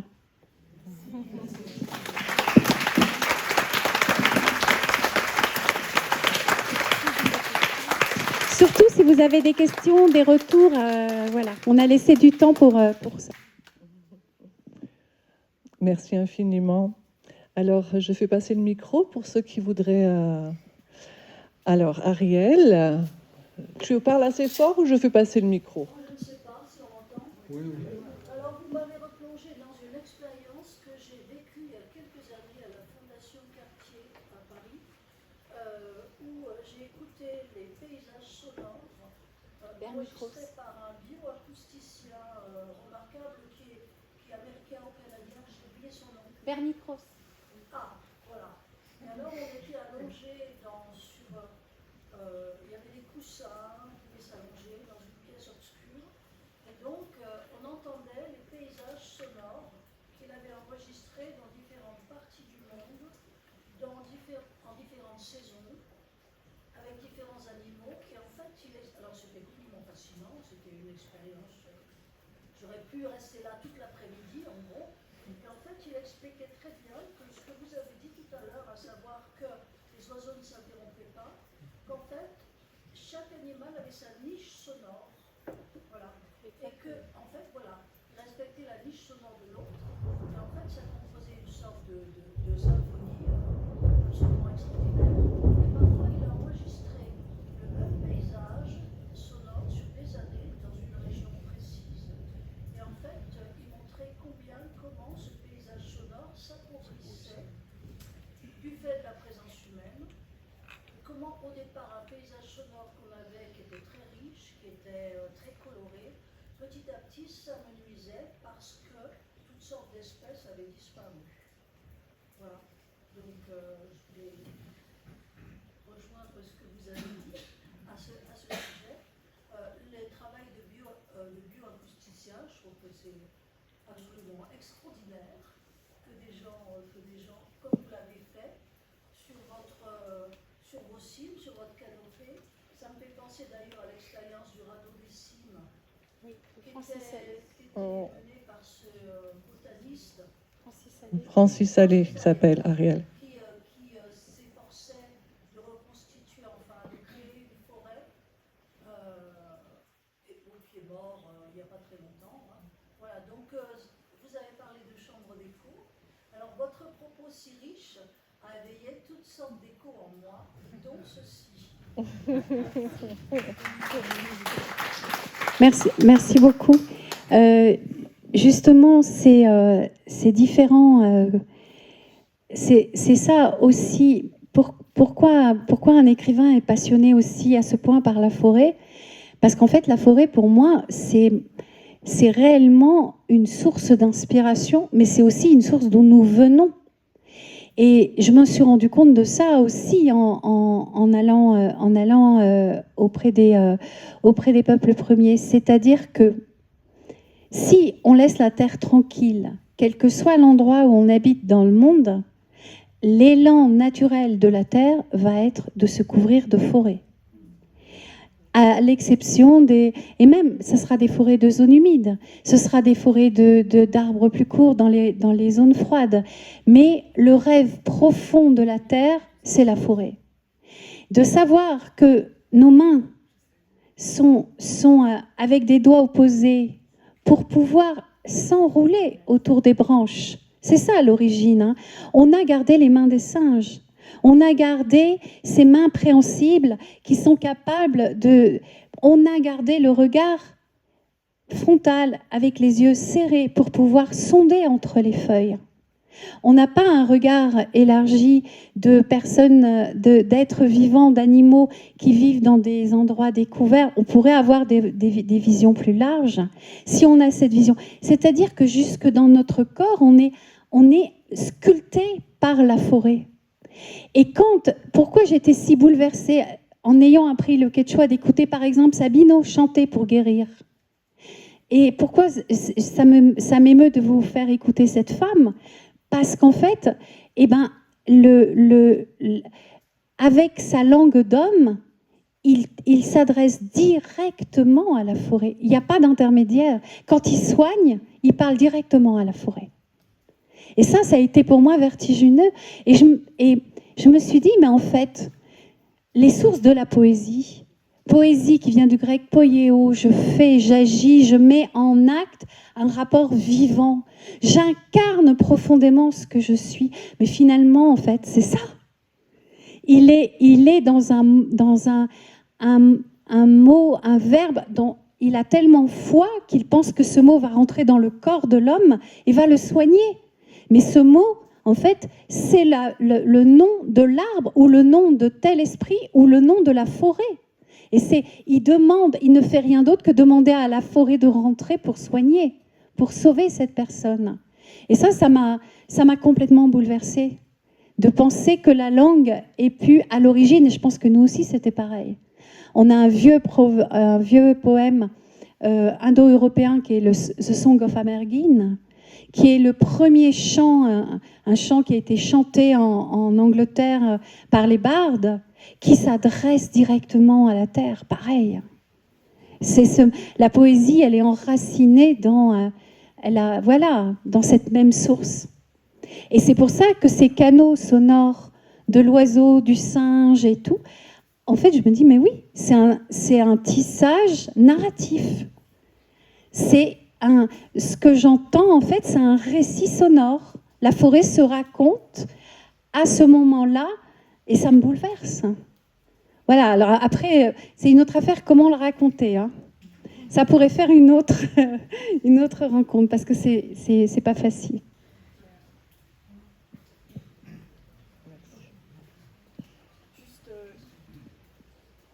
Juste une question justement par rapport au peuple premier et à cette langue que vous avez appris et choisie. Pourquoi le quechua? Parce que c'est quand même pas anodin, quoi. C'est une culture, une langue, voilà. Pourquoi cette rencontre avec le quechua? Parce que c'est un pont particulier, sûrement. Alors on va replonger dans la philosophie, parce que j'étais étudiante en philosophie à la Sorbonne, lorsque j'ai lu La pensée sauvage de Claude Lévi-Strauss. Et La pensée sauvage, en fait, c'est un livre dans lequel cet anthropologue raconte qu'il y a deux façons d'être au monde. Deux façons qui sont complètement opposées, mais c'est vraiment les deux façons. C'est les deux sortes d'êtres humains qu'on peut trouver sur Terre. Soit l'ingénieur, soit le bricoleur. L'ingénieur, c'est l'homme occidental, c'est celui qui, pour chaque question qui se pose, va fabriquer une science, va fabriquer des outils et va déployer. Donc on voit que l'informaticien, il ne peut pas faire médecine. On voit que, voilà, c'est le principe des ingénieurs, c'est-à-dire une hyper spécialisation sur tous les champs de réflexion. En fait, on crée des spécialistes. Et on ne peut pas non plus, avec l'informatique, expliquer la création du monde. Et non plus faire du jardinage.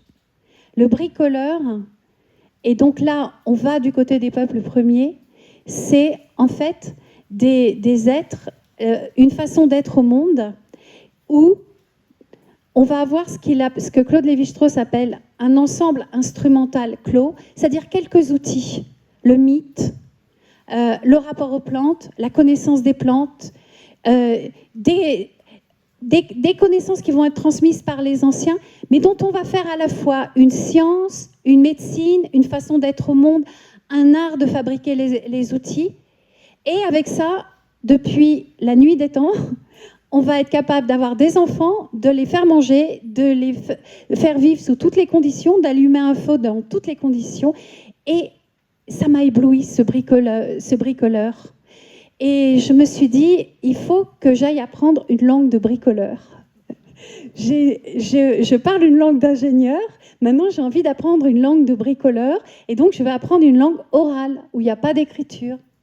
Donc le quechua est une langue orale.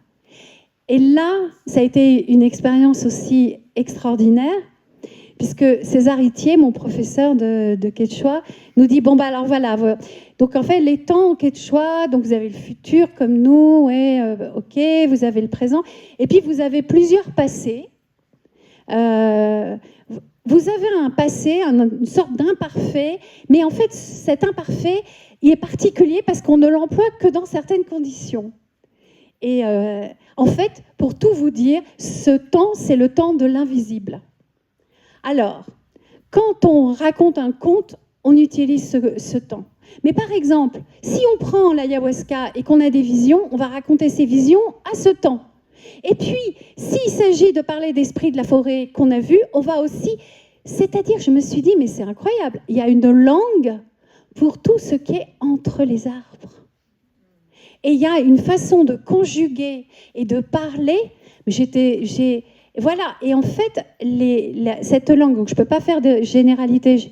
J'ai vu un peu d'autres langues comme le shuar, qui est assez proche du quechua. Mais en fait, ce qui caractérise ces langues, c'est leur extrême attention à la présence dans l'instant, à la qualité dans laquelle on est. Donc quand on parle dans l'instant de quelqu'un qui n'est pas tout à fait visible, eh ben, on va le faire entendre dans la façon de conjuguer la langue. Et ce qui est beau, c'est que le passé de ce temps de l'invisible a un cliquettement. Ça fait scanner, skanky. Et donc, en fait, à l'oreille, tu entends qu'on n'est plus tout à fait là, quoi. C'est... Voilà. Et en fait, je pense aussi que les bricoleurs, c'est les écrivains, c'est les artistes aussi. Donc, c'est... Voilà. Merci. Justement, je rebondis sur donc, la langue que vous avez appris et qui raconte les sons et les esprits de la forêt, et votre ami chaman qui... Enfin, je crois chaman. Guérisseur, qui s'est quasiment mis en colère quand il vous a vu trop écrire. Donc ma question c'est, avez-vous eu des difficultés pour traduire les sons, tout ce que vous avez ressenti et appris, pour le traduire dans notre langue, quoi?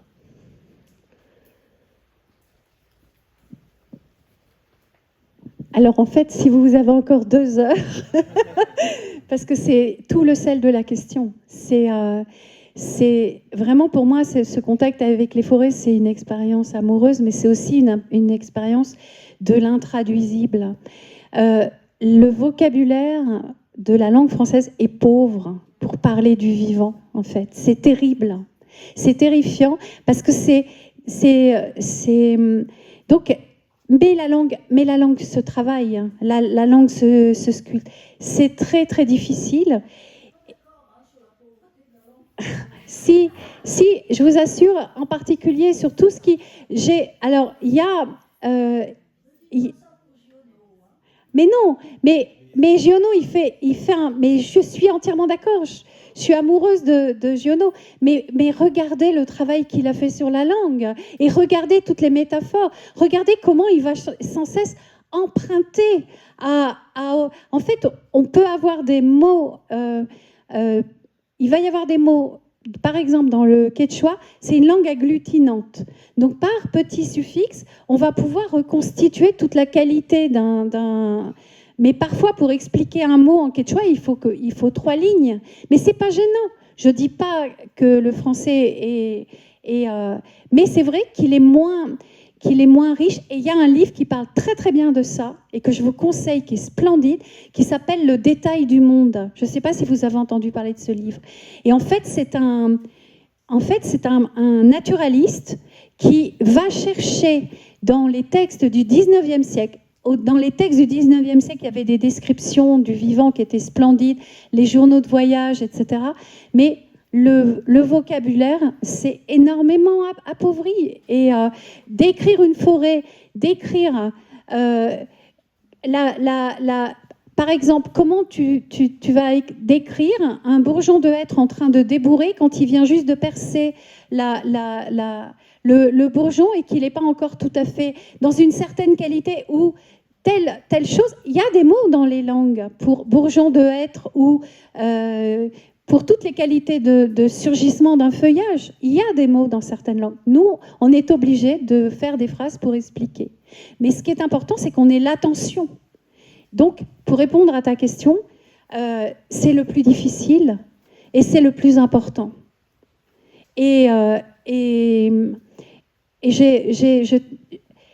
ne sais pas si vous connaissez un monsieur qui s'appelle Jacques Tassin, qui travaille au Muséum d'Histoire naturelle de Paris, et je suis en lien souvent avec lui. Et justement, sur le thème des mots du vivant, on se parle beaucoup. Et en fait, même les scientifiques n'ont pas envie que les mots soient pauvres. Parce que maintenant, il s'agit aussi de réveiller la langue et de sensibiliser les gens. Et une autre chose que je voudrais dire qui est très très importante et qui est aussi quelque chose de bouleversant, c'est qu'ils ont découvert, par exemple, aussi auprès des peuples premiers, mais aussi en Europe, que les plantes qui n'étaient plus nommées disparaissaient. Et par exemple, certaines plantes médicinales sont en train de disparaître parce que nommer une plante, c'est la reconnaître et c'est en prendre soin. Et donc, voilà, c'est pas facile, mais c'est faisable. Mais c'est pas facile. Est-ce qu'on n'utilise pas quelquefois la poésie pour ah, mais oui. exprimer quelque chose de... Mais c'est complètement l'enjeu du livre. Hein. C'est-à-dire que vraiment, pour moi, c'est... Alors, c'est un mot maintenant qui est beaucoup employé, donc du coup, parfois à tort et à travers, mais bien évidemment, c'est pour ça que je disais que je parlais de Rilke et que je disais que les poètes prennent en charge ce tutoiement avec l'invisible, ce tutoiement avec ces choses qui sont ressenties sous les arbres depuis toujours. Et ils sont là. Et c'est évidemment dans ce champ-là que quelque chose peut s'accomplir. Hein, je suis entièrement d'accord.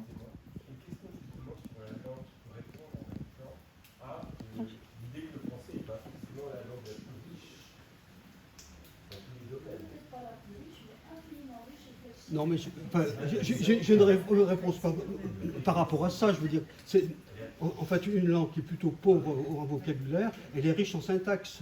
Oui, voilà. Et en fait, c'est la grammaire, c'est la façon d'articuler.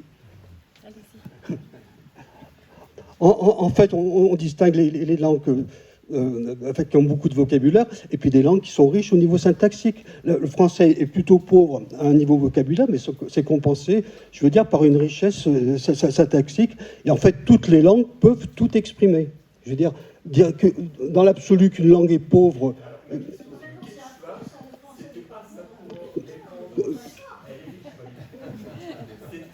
On dit pas ça, hein. La question c'était comment la forêt, quelle est l'empreinte de la forêt dans la langue quechua, au moins sur deux points de vue, à laquelle vous ne répondez pas, c'est-à-dire par exemple la richesse phonologique. Enfin, moi je compare avec l'anglais, on compare avec ce qu'on connaît. L'anglais est très riche sur le plan phonologique. Les langues asiatiques, le chinois par exemple, a des intonations, parlons pas du vietnamien, qui est beaucoup plus large que le français. Et donc sur la phonologie, c'est-à-dire avec quel son on parle dans cette langue. Et ma deuxième question, elle est effectivement sur la syntaxe, c'est-à-dire en quoi la forêt, enfin moi je trouve que pour les fonds, la chanson c'était extraordinaire. Oui, exactement. Et la deuxième volet de la question, c'était dans les verbes, je crois qu'en Amazonie, certaines langues, on conjugue les verbes aussi avec l'espace. C'est-à-dire quelque chose qui permet de dire de manière très condensée, par exemple l'éloignement, la proximité, la direction. Tout à fait, oui. Et que le verbe soit porteur de cela, c'est une richesse extraordinaire avec peu de mots. Parce qu'on peut toujours passer par des métaphores, des phrases, des choses complexes. Mais là, il y a une dangerosité parfois aussi à vivre dans la forêt. Vous vous avez peut-être eu des moments aussi de peur. Et Oui. comment la forêt, justement, a marqué, a donné laisse son empreinte dans la langue, c'est-à-dire dans la façon de dire.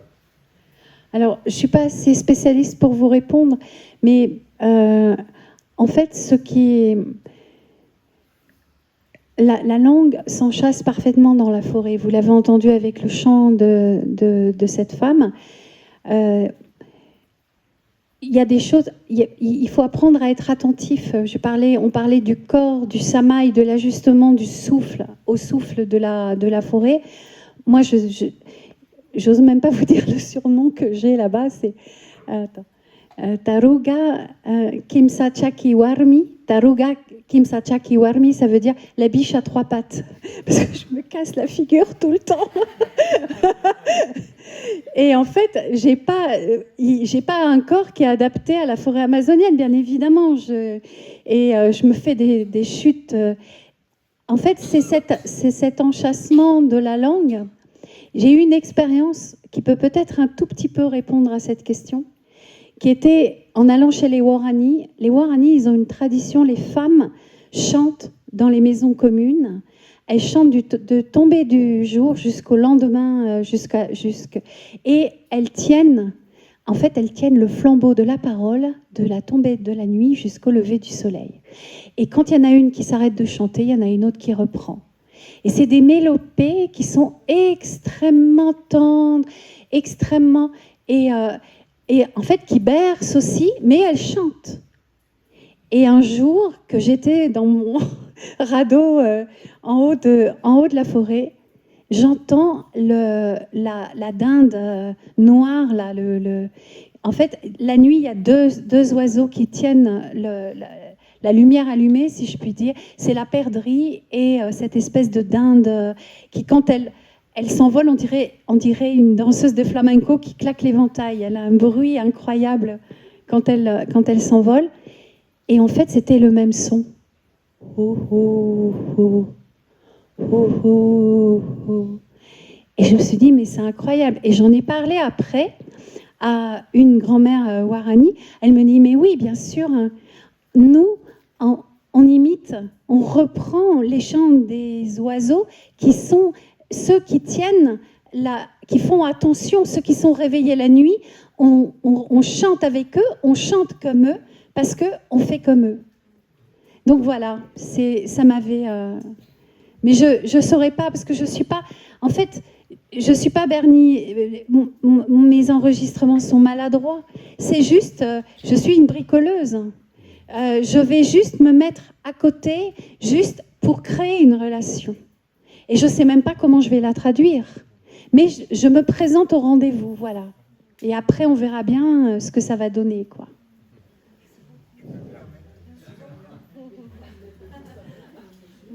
Simplement, madame, merci beaucoup encore. Et est-ce que vous pouvez nous parler de votre forêt de la Haute-Loire, hein? Et puis aussi, où se trouve cette forêt de la Massane? Merci.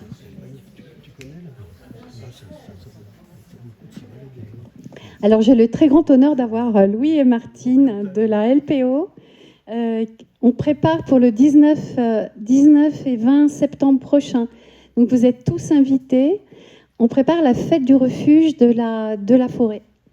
Et en fait, cette forêt, c'est donc un refuge de la Ligue de protection des oiseaux.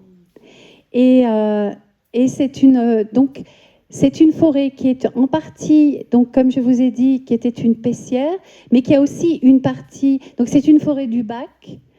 Toute la forêt est sur un versant d'ombre. Et c'est une forêt qui est traversée par 2 ruisseaux, dont un s'appelle la Riaille Noire. Et donc, il y a toute une partie de prairies humides. C'est une forêt qui, à la fois, je ne verrai pas... J'ai le projet avec un ami de Louis et Martine de faire une ORE dans cette forêt, c'est-à-dire obligation... Exactement, c'est-à-dire en fait la possibilité de céder la forêt, en fait, de signer devant notaire un engagement à ce que la forêt ne soit pas touchée pendant 99 ans. Parce que l'expérience que j'ai à la Massane, en fait, à la Massane, j'ai beaucoup appris sur ce qu'il fallait faire pour les forêts, faire et ne pas faire, pour pouvoir recréer de la biodiversité, pour qu'il puisse y avoir de la régénération, l'importance du bois à terre, pour les oiseaux, pour les insectes, pour les champignons. Et donc, du coup, je prends des cours à la Massane pour essayer de faire le mieux que je peux à la Rase. Donc, la forêt s'appelle la Rase. C'est un lieu extrêmement inspirant. Donc, elle est sur la commune de Saint-André en Vivarais. C'est une forêt au début qu'on avait, qui faisait à peu près un hectare, et maintenant c'est une petite forêt de 8 hectares. On a 8 hectares de forêt. Hervé, qui est spécialiste des champignons, va vous montrer un lichen qui est rarissime et qui est dans la forêt, parce que la forêt n'a pas été touchée. Déjà, nous, depuis 30 ans, en fait, on a retiré des arbres qui étaient plantés trop près, et après, on a fait venir des machines pour broyer et rendre, en fait, on n'a jamais... Tout l'argent qu'on pouvait avoir de la forêt, en fait, ça a été remis pour la forêt, pour petit à petit permettre à la forêt de se régénérer. Donc elle est visitée par... on a tous les petits animaux qui vivent dans les forêts. Donc on a la martre, on a parfois le lynx. On a eu des passages de lynx. On a le renard, on a la martre, on a la fouine, on a l'écureuil, et on a plein d'oiseaux, de chauves-souris. En ce moment, beaucoup la fauvette à tête noire, et autour des zones humides. Et voilà, et donc Louis fera aussi une visite et une présentation des oiseaux de forêt à cette occasion. Donc 19-20, vous allez trouver, on va afficher un peu partout. En tout cas, vous êtes cordialement invités. Il va y avoir aussi des conférences sur le renard, sur le jet, parce que le renard est un animal extrêmement important pour la vie des forêts, malheureusement trop chassé, et il va y avoir une personne qui va venir faire des conférences sur le renard pour expliquer l'importance, avec montrer des films qui ont été pris dans les terriers, comment le renard est un lanceur d'alerte, en fait. Et il peut être un lanceur d'alerte pour les épidémies, il peut être un lanceur d'alerte pour les dérèglements. Et c'est vraiment un animal très important. Bien évidemment, on vit à côté de forêts, de monde sauvage, et il y a des règles de vie aussi. Et elle va aussi expliquer comment ne pas avoir trop de problèmes avec les renards, etc. On peut apprendre à vivre ensemble, en fait. Les Sacharuna, alors eux, ils vivent au milieu de la forêt, et il n'est pas question d'aller chasser où il n'y a pas tel animal qui est nuisible. Pour eux, tous les animaux sont également importants, en fait. Il y a juste, c'est l'ambivalence de la pensée indienne, mais il y a juste la bonne distance. Le serpent corail, on ne va pas trop s'approcher. En plus, j'ai horreur des renards. Ah oui, bon. Non, mais ils ne sont pas très aimés, les renards. Et il va y avoir donc le renard et le jet aussi. Et vous allez découvrir, c'est extraordinaire, comment le jet a quelque chose à voir avec le pélican, qu'il a un petit jabot, il met les glands, combien de glands il est capable de mettre. Et en fait, il fait ses réserves, mais il a un petit peu la mémoire, parfois, il est un peu étourdi. Et c'est grâce à ça qu'on a des forêts, grâce à l'étourderie du jet. Voilà. Donc vous allez avoir aussi une soirée papillon où on va découvrir les papillons de nuit. Donc vraiment, n'hésitez pas à venir découvrir cette forêt. Ça me ferait très très plaisir de vous accueillir.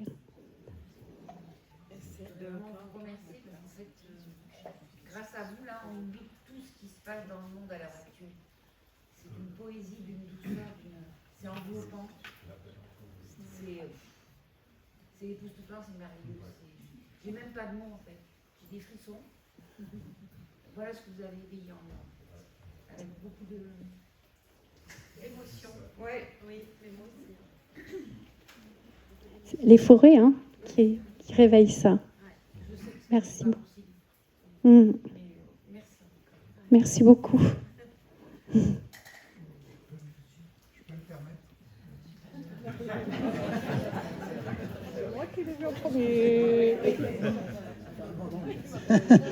Bonjour. Oui, j'ai été très touché par votre intervention, d'autant plus que j'ai vécu des années et des années au Pérou, et que ce pays est devenu ma seconde patrie, que je suis aussi allé en Amazonie équatorienne, et que j'ai vécu moi aussi des expériences bouleversantes, fondamentales, qui ont changé ma vie.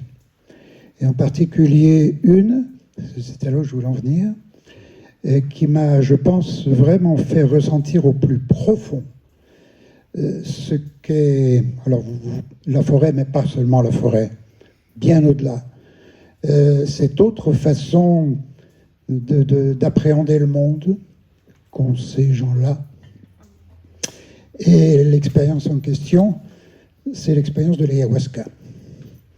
Je voulais savoir si vous aviez pris l'ayahuasca, parce que c'est vraiment lorsqu'on vit cette expérience qu'un éclatement du moi des sens s'opère et qu'on entre dans une communion profonde avec, bien entendu, la forêt, mais je dirais la nature en général, quoi. Voilà. Je voulais simplement dire ça. Je voulais juste apporter juste une toute petite... malheureusement, je ne parle pas le quechua. C'est mon grand regret. J'ai quelques notions, mais je pense qu'il y a un mot en quechua qui montre bien cette polysémie, en fait. C'est le mot pacha. Le mot pacha qui signifie à la fois... Alors, tout le monde a peut-être entendu parler de la Pachamama, la terre-mère. Alors, pacha, d'accord, il y a ça. Mais pacha, c'est à la fois, en quechua, ça a deux sens. C'est le même mot pour signifier l'espace et le temps. La terre et l'espace. Comment? La terre et l'espace. Oui, la terre, l'espace et le temps. Exactement. Et le temps. Oui, tout à fait. L'espace-temps, en fait. Voilà. Merci.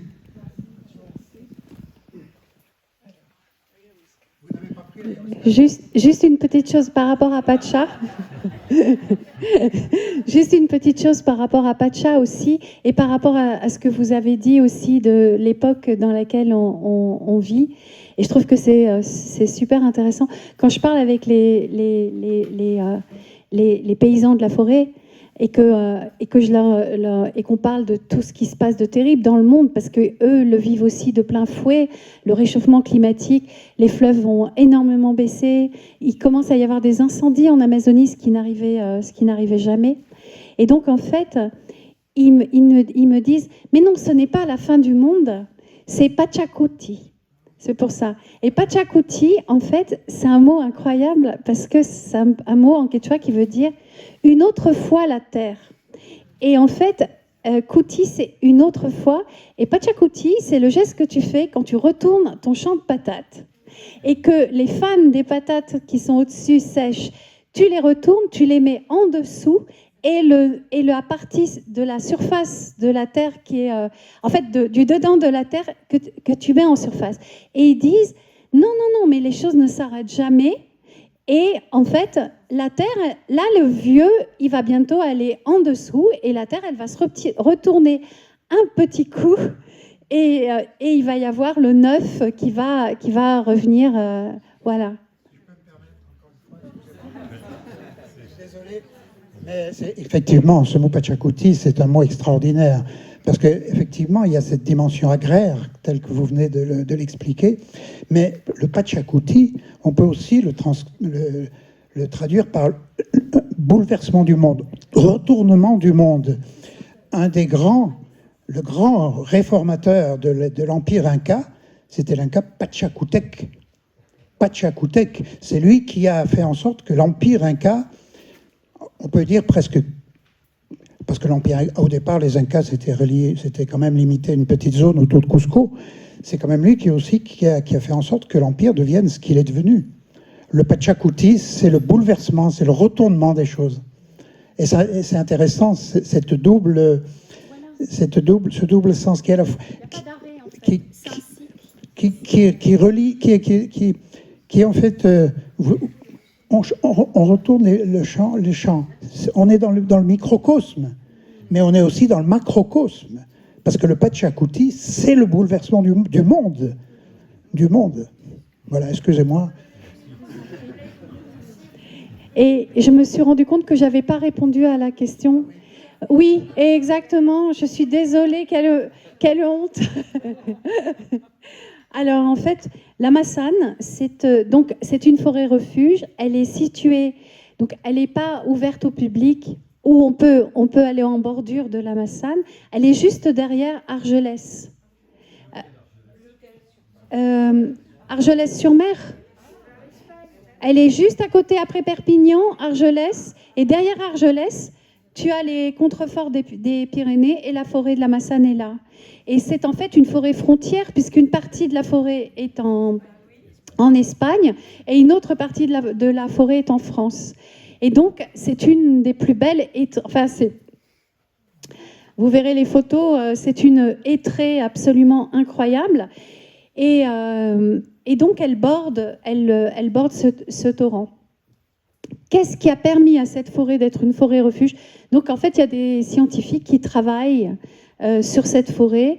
Elle appartient au Muséum d'histoire naturelle et elle est en libre évolution. Donc, ça, c'est aussi important. La forêt du Yasuni, où je vais, c'est forêt primaire parce qu'il n'y a pas eu la tronçonneuse.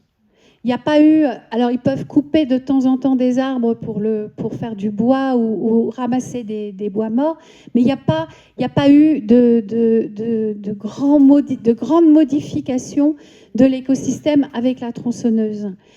On considère que pour faire une forêt première, il faut à peu près 800 ans. On considère que par année, par centaines d'années, il y a 1 centimètre d'humus. En Amazonie, la roche-mère, l'argile est très proche en fait est très haut. Donc le problème des forêts amazoniennes, et c'est pour ça qu'il ne faut pas qu'il y ait de déboisement et qu'il faut les laisser absolument tranquilles, c'est qu'elles n'ont pas beaucoup de réserves d'humus. Et quand il va y avoir un déboisement, en 2 ans, les pluies vont avoir lavé la couche d'humus qui va être partie ailleurs et on se retrouve avec des terres rouges qui sont des terres argileuses et qui sont impropres, compliquées pour la culture. Imaginez qu'une forêt première, c'est à peu près 10 cm, 10-12 cm de terre, de temps accumulé, en fait, c'est aussi ça. C'est pour ça que c'est aussi une bibliothèque, une forêt. La Massane, elle a à peu près... Alors, elle a 500 ans à peu près où elle a été tranquille, mais elle a quand même été coupée, il y a quand même eu des coupes, en particulier pour le verre, pour les usines de verre qu'il y avait beaucoup à l'époque, pour aussi le charbon. Les charbonniers venaient beaucoup travailler dans cette forêt, mais elle appartenait à des moines bénédictins. Et les moines n'ont jamais autorisé qu'on coupe la forêt, qu'on fasse une coupe blanche. Donc, il y a toujours eu une transmission de ce patrimoine de mémoire dans cette forêt. Ce patrimoine n'a pas été touché. Et c'est aussi quelque chose qui est passionnant, c'est que les forêts européennes, on n'a pas le jaguar, on n'a pas toute cette faune extrêmement visible, mais on a toute la microfaune, et ça c'est quelque chose que j'ai découvert aussi à la Massane, c'est-à-dire que ce qu'on voit sur la surface de la terre, quand on est dans une forêt, c'est 1/10 de la vitalité de la forêt. Et toute la vitalité de la forêt, elle est dans la terre. Elle est dans le mycélium et elle est aussi dans les oribates, dans tous les petits animaux, tous les petits organismes qui vont vivre à l'intérieur de la terre. Et ça, c'est follement romanesque aussi. Ça se raconte de façon incroyable. Et donc, on peut dater l'ancienneté d'une forêt à l'ancienneté de ces petits êtres qui ont traversé les glaciations et qui ont des aptitudes. Et en fait, dans la chaîne de reconstitution du vivant, pour refaire des forêts et pour faire des forêts résilientes, il faut aussi ces organismes. Donc, vous pouvez imaginer aussi ce que les grands feux peuvent avoir de catastrophique pour parce qu'en fait, pour la Massane, je ne sais plus exactement, je crois qu'il y a 40 000 espèces qui ont été nommés par les scientifiques. Donc on parle de la microfaune, on parle de plein de... Mais en fait, il y a encore des milliers. En Amazonie, il y a seulement entre 5 et 8% d'espèces qui ont été reconnues. On a des champignons, ils ont découvert dans l'Yasuni des champignons qui sont capables de transformer le plastique. C'est-à-dire, on pourrait, si on arrive à cultiver ces champignons, on pourrait mettre ces champignons, on aurait du compost, on aurait des matières, on pourrait réutiliser. Mais comme on est dans une forêt où il y a une immense biodiversité, juste une parenthèse, moi au début, quand j'ai étudié les forêts, je croyais que biodiversité, ça veut dire beaucoup. Mais non, c'est l'inverse. Biodiversité, ça veut dire plein d'organismes de vie différentes, mais au mètre carré, en fait, au kilomètre carré, il va y avoir ce champignon qui sait transformer le plastique là, et l'autre, il va être à 3 km. Donc, en fait, ils existent, ils ont tous les éléments qui leur permettent de vivre. Ils sont très rares parce qu'on est dans une diversité, dans une palette de couleurs infinie. Alors que dans une forêt secondaire, on a moins de couleurs et moins de diversité. Mais ça veut dire qu'il faut laisser le temps aux scientifiques d'apprendre à cultiver ces champignons, de les trouver, de les prélever, etc. Et le problème, c'est que la marche du pétrole, les deux ennemis de la forêt amazonienne, c'est le pétrole et les terres rares et l'or. En particulier, c'est malheureusement des terres qui sont très aurifères. Et en fait, ça va plus vite qu'on a le temps. Et Kelly Swing, qui est un des grands scientifiques de la forêt du Yasuni, une personne vraiment incroyable, il dit que c'est la première fois dans l'histoire du monde, qu'on va brûler des livres qu'on n'a pas pris le temps de lire et de déchiffrer. C'est vraiment ça tout l'enjeu de la sauvegarde des forêts, quoi. Voilà. Mais vous allez voir l'inventivité. C'est ça aussi qui est... Ah ben tiens, le Saint-Hurleur. Vous allez voir. N'hésitez pas à feuilleter ces livres. Hein. Voilà. Et pour la Massane, donc en fait, il n'y a pas de chemin. Elle est en libre évolution, donc ce n'est pas une forêt première parce qu'elle a passé 800 ans sans intervention de l'homme, mais c'est ce qu'on appelle une forêt en libre évolution. Forêt en libre évolution, ça veut dire on ne touche à rien. Et donc, moi j'ai découvert par exemple que pour la décomposition d'un arbre, tu as au moins 6 à 7 modes de pourriture. Tu as la pourriture géométrique, tu as aussi l'importance du pic noir qui va être un accélérateur tu vas avoir des champignons, comme les langues de bœuf qu'on trouve dans nos forêts, et l'amadouvier, par exemple, qu'on trouve dans la forêt de la Massane, et le pique-prune, qui est un coléoptère qui vient dans les troncs des hêtres qui ont plus de 400 ans. Il vient faire un humus, et il a besoin que l'humus ait 60 ans d'âge pour venir pondre. Vous imaginez le cahier des charges pour trouver le pique-prune. Donc en fait, vous sentez que là, on est dans de la spécialisation extrême.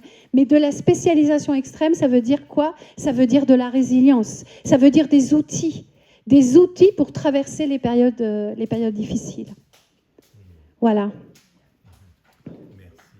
Merci.